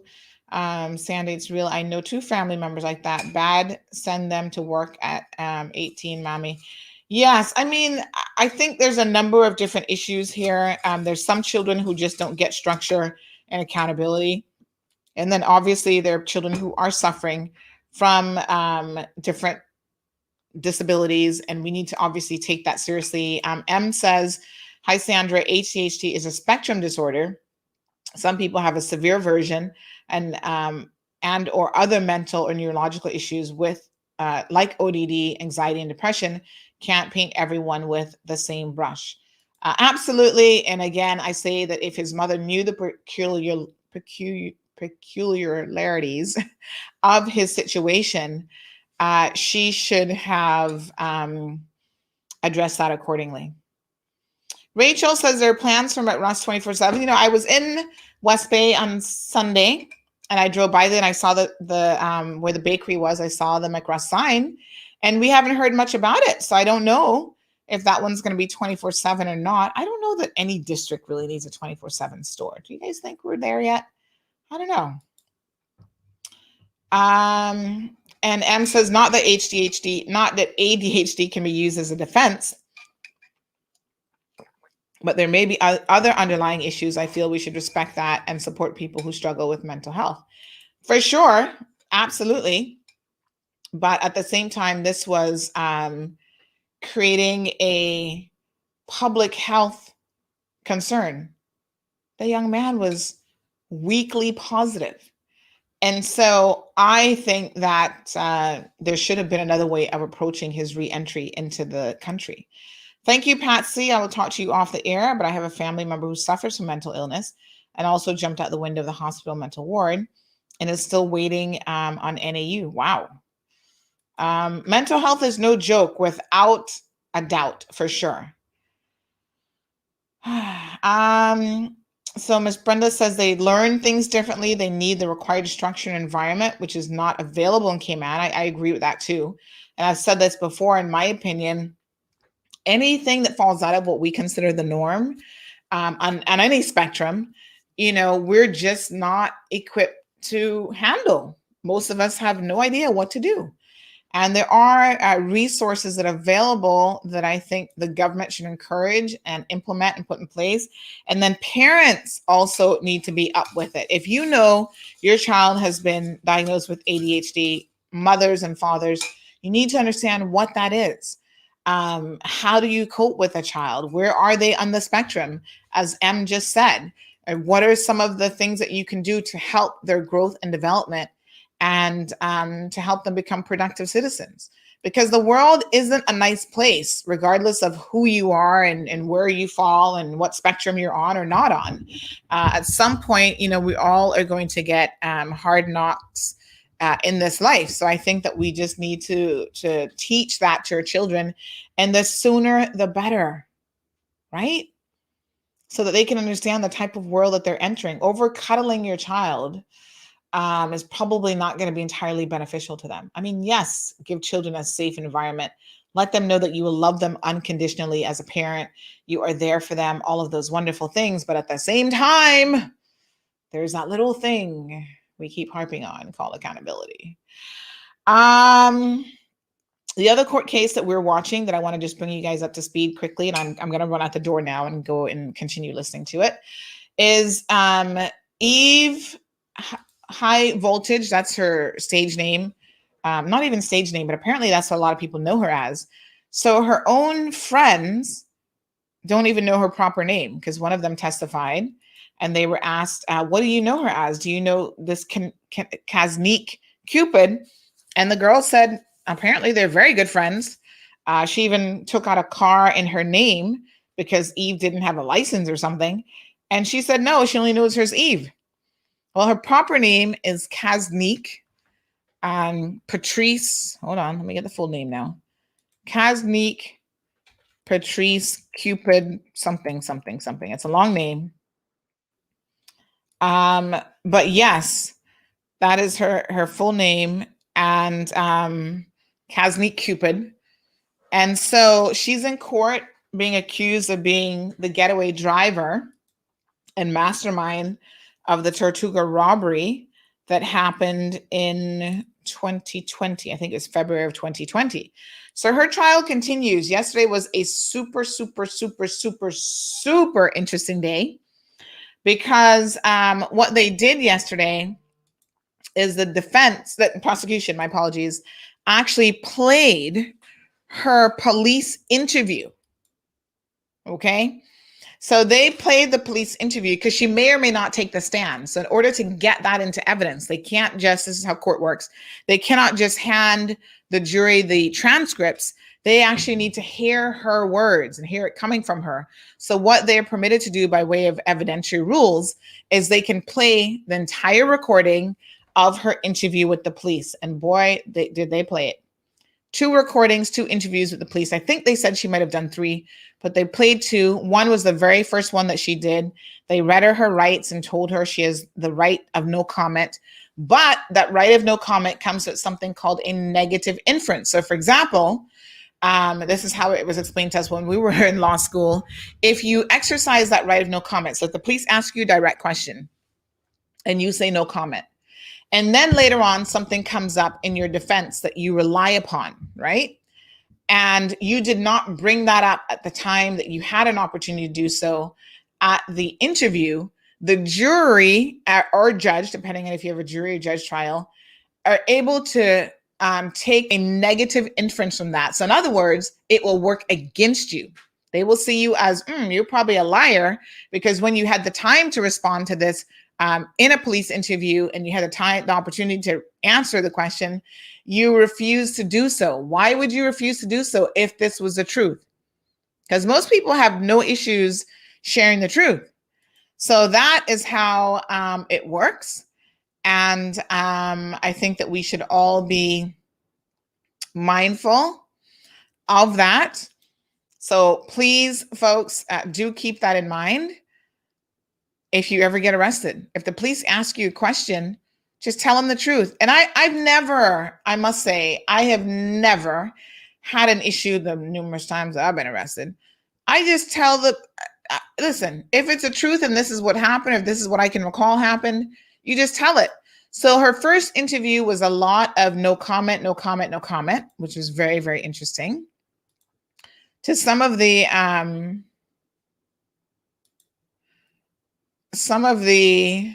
very, very simple questions. No comment. And the police are like, are you saying no comment because you don't understand the question? Are you're saying you don't remember what happened, which you can say I don't remember, as opposed to no comment. And she was just like, no comment. Did anybody else have access to your car? No comment. She did say it definitely wasn't a husband, which is kind of interesting. She said that the husband doesn't have a driver's license, so he would never have access to her vehicle. And neither her kids, but she wouldn't throw them under the bus, but then she wouldn't exclude anybody else. And then, later on, she claims that in a second interview that, she had sold the car days after the robbery, the robbery did take place, the robbery. She'd sold this white vehicle, and her story is that that's not connected to what they're alleging, and it has nothing to do with this robbery. She just sold it because it had engine problems. And then there was some mix-up story about the guy gave it back to her and said something about the door wasn't working or something. So I think the implication there is, well, if the door handle wasn't working, maybe somebody else got in my car and drove it. Well, the DPP played a second interview, because in the first interview, they said they have CCTV footage of this woman that we say is you going into Foster's. Look at the outfit. when we did a search of your home, we found these similar looking shoes. We found a similar handbag, over the shoulder bag, et cetera, et cetera. And we also have CCTV footage of you at Foster's and Republic's making purchases. And first she went and purchased baby supplies, wipes and diapers and whatever, some, I guess, household goods. And then went back and purchased gloves. And then instead of going to the register, went to the customer service desk and paid for 2 pairs of gloves in cash and some coins and whatever. She claims that wasn't her. And again, they're putting specific questions to her. And she said, no comment, no comment, no comment. Her lawyer was there. I see some comments coming in about her lawyer.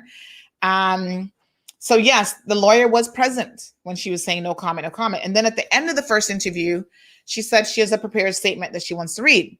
So her prepared statement was the fact that she had nothing to do with this robbery. She had no knowledge of it. She didn't drive that night. She certainly didn't drive to the location of the robbery. She didn't drop anybody off. She didn't pick anybody up. She had nothing to do with it. That was her prepared statement, which then I'm thinking, well, why didn't you just say that when the police were asking the questions? Like saying no comment to everything else and then turn around and reading a statement was kind of like, huh? So I think she was a little bit confused because you do have a right to not self-incriminate yourself. That's for sure. But I think when the police are investigating, they're simply trying to get to the truth of the story. And, they have certain evidence. So they put certain things to her. And mind you, I've been interrogated by the police before. I have had a police officer lie to me about evidence that they had. And I was like, I knew it had to be a lie because I said to them during an interview, can you show me that since you claim you have it? Because I know that I didn't produce that. And you're saying that I did. And I actually do remember. And so that's an impossibility.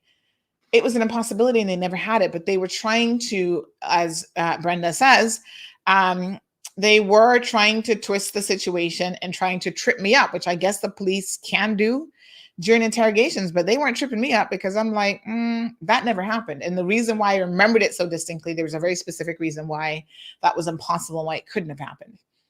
So anyway, she answered mostly no comment. Then by the second interview, which they played in court as well, it was a much shorter interview.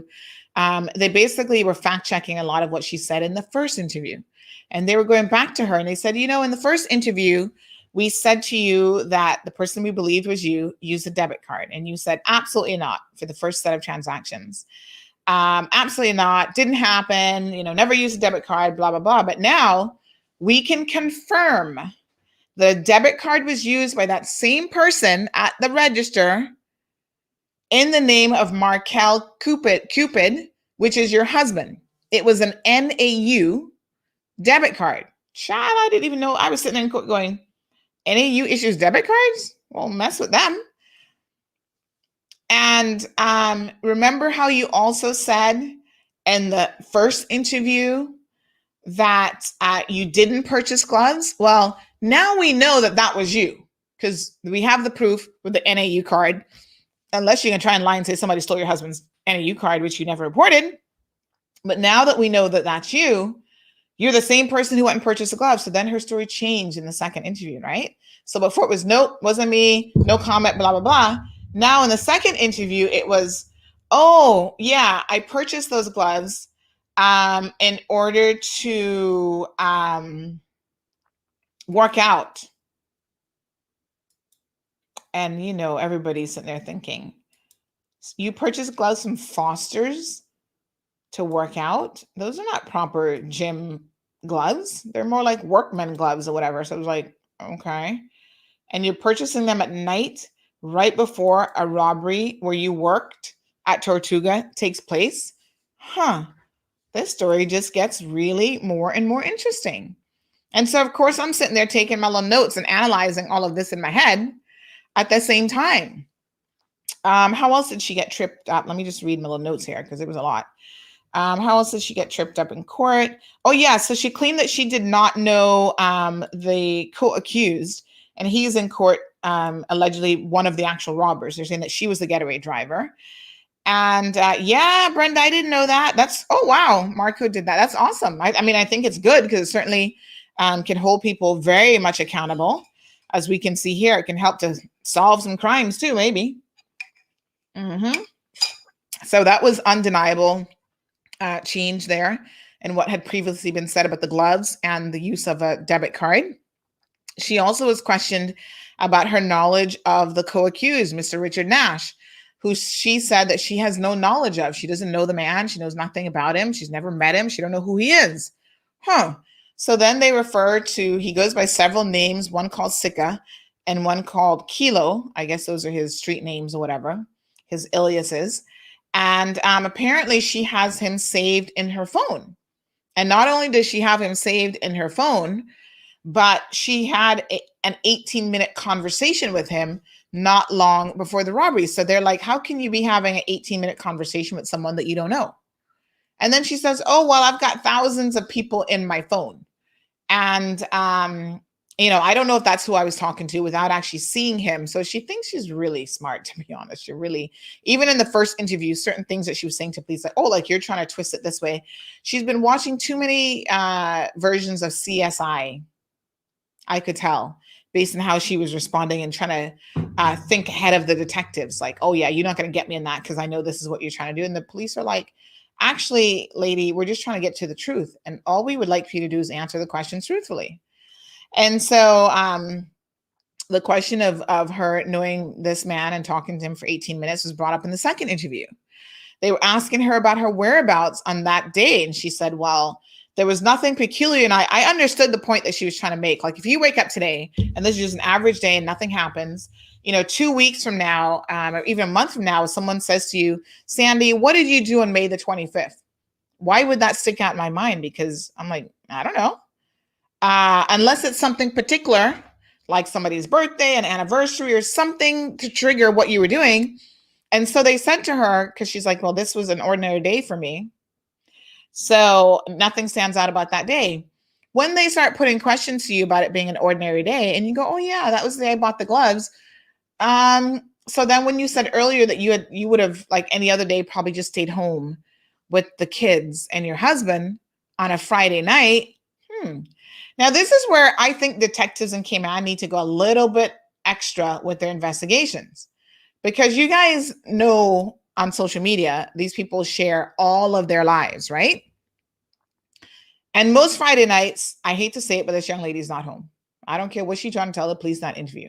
All they had to do was go on Facebook, because she likes to floss, as them young people say. She be flossing all over Cayman.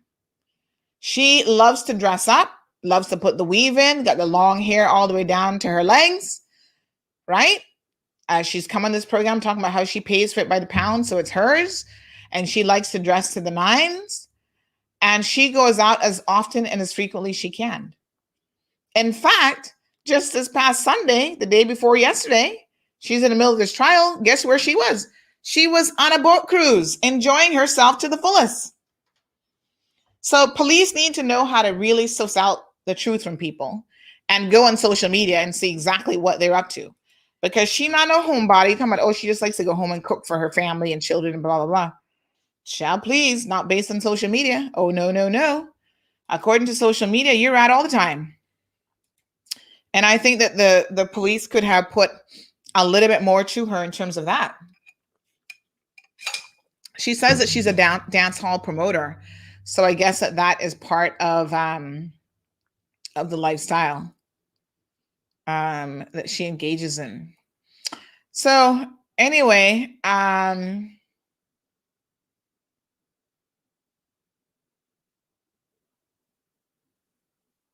it is what it is. The other thing of note was the vehicle. Now that they established that, yes, that was you at Foster's, they then said to her, so you're saying you went home after that. Yes. Well, what route did you take to go home? She said, well, you can go left or you can go right. And it was kind of like, you can go left or you can go right. So what's the most direct route? Because most people are only going to take one route home. And she's like, well, you can go left or you can go right. And they're like, okay, explain to us what you mean. So she's saying that coming out of Foster's Republics, if you go right, that means you have to turn down Willie Farrington Drive to get into West Bay, because she lived in West Bay. If you go the other way, obviously you go to the four-way stop. there'd be one of those routes that would be more direct and more logical. I'm sure of that. And I think she was just saying that because at this point she knew that they had some footage, some CCTV footage, but she probably didn't appreciate that they had footage all the way. They could show her passing West Bay Cemetery, passing the fire station, which that's way past Willie Farrington. You're not going home now. Passing the Kimpton. And they're like, why would you be taking that route passing the Kimpton if you were going home? That doesn't take you into West Bay. That's taking you away from West Bay. They have cell phone tower pings that put her in the location of Cost You Less, which is the same complex that the robbery happened. So, we have different cell phone towers around the island. And when you're using it and you're making a call or whatever, it's pinging back to your phone and putting you in a particular location. So it seems like the Crown has a lot of very interesting evidence that they're putting forward. She said she was on the job for less than 6 months. One of the other things that was interesting is she was taking a lot of photos, which they found on her phone, of the different locations, 7 Mile Shops, West Shore Plaza, and Governor Square. So the implication from the prosecution is that she was taking these pictures for a reason. And they asked her, why would you be taking all these pictures inside the store? So first she claimed that some fat Caymanian, that's what she said, some fat Caymanian woman was always coming around her and stalking her. No clue who that could be. And so she wanted to take a picture of that, or a video or something she did. It was kind of like, okay, what was the purpose of that? Were you going to send that to the police? Like, it didn't make any sense. And then the other thing, so then they found another set of photos from another location. They're like, well, why are you taking these pictures? Oh, well, just in case I needed someone to pick me up, I needed to show them where I'm at. So you were taking photos like everybody doesn't know where 7 Mile Shops is, West Shore Plaza, or Governor Square, that could be picking you up. Very bizarre, but that's the reason she gave. And then finally, a big part of her interview was that the stores are not even worthy of being robbed because they hardly collect any cash. And she claims that she would work 3 to 4 hour shifts. And when she was working those shifts, she started with a $250 float. And oftentimes she might get $50 in cash because most people were paying with a debit card. Now, I don't know about you, but I thought that was kind of interesting. I'm like, most people go to the liquor store and pay with a debit card. Okay. And then the police put to her, well, then if that's the case, do you know that over $1,800 was taken that night? If you hardly make any money at a store, over $1,800 in cash was taken. She's like, oh, wow, isn't that shocking? That must be the first time they've ever made any money in a Tortuga liquor store. Anyway, at one point she's watching it and she starts to cry. Now, I didn't get to see, a lot of people are like, were those crocodile tears? I cannot respond to that because where I was sitting, I saw her put her hand down. I heard the crying sound, but I didn't get to see if they were actual tears. You know what I mean? So I can't speak to that. I do know that as a result of that, the judge requested a late afternoon break. And they took like a 5-10 minute break for her to get herself together. And then they came back and wrapped up the remainder of watching the videoed interview. So I don't know. But it seems like she had a little bit of a break in that moment. And I was waiting, to be quite honest, for like a Perry Mason moment. This is when I was like, oh, are we going to have a change of plea? Are we going to have something big popping off? Like, what is this going to be? Nothing happened yesterday. It was just a continuation afterwards. So, Marshall, she remains, it remains an allegation until the jury comes back with a verdict. So we will see about that. And the prosecution has a very strong case. And in fact, one of the defense attorneys for the other guy says that they will not be calling any witnesses, which doesn't necessarily mean that they think they just won't be calling any witnesses. At one point, there was some question about her smoking marijuana, and the judge cautioned the jury not to use that against her because just because you smoke marijuana doesn't mean that you're going to rob a store, basically. So, Ms. Brenda, thank you so much. I did see that in the American news as well, that today is the first anniversary of the murder, now that that officer has been convicted, of George Floyd. And it is very, very unfortunate. His family has been invited to the White House today to meet with President Biden. Well, that's very, very nice of him. And that's a sad situation. I mean, we only can hope that it is a turning point for America, but I kind of feel like every time we have those, the next year they forget about it. So yes, may he rest in peace. Just getting this bit of news, breaking news, that there's an explosion on board the MV Express Pearl, which is isolated off the coast of Colombo. And someone has just sent me the information here that this fire seems, wow, out of control. So this is happening right now, Colombo being Colombo, Sri Lanka. So we will keep those people in our thoughts, and I'll send this to Miss Renee for her to put that under world news so that we can make sure that we're keeping you guys abreast of what's happening all over the world. There's a lot that's happening. We don't always get into deep discussions or details. Like I know the whole Palestinian situation has been popping off again, and I'm well aware that we have not really discussed that in the program. For me, that's such a hot button topic, and I honestly don't even know where to begin with it. So, maybe one day if we can get some international people on board to have that discussion, we can certainly entertain that. Yes. All right, good folks. That's all she wrote. I'm headed back to court this morning. I'm already a little bit late because they're supposed to start at 10 o'clock. The detective is up today in terms of this robbery. So we will definitely be updating you with what he had to say in relation to all of it, what his investigations led him, and so on and so forth. They did, like I said, conduct a search, and all of that information is now being put into evidence. Good people. Thank you, Miss Brenda. Thank you, Miss Sue, Marshall, Louis. Yes, the judge was very clear to point that out. Evelyn, Jesus, Jasara, Miss Sue, Patsy, everybody that tuned in this morning. Thank you guys for always tuning into the program. Our YouTubers, big shout out to you in particular. Our YouTube audience is growing slowly but surely.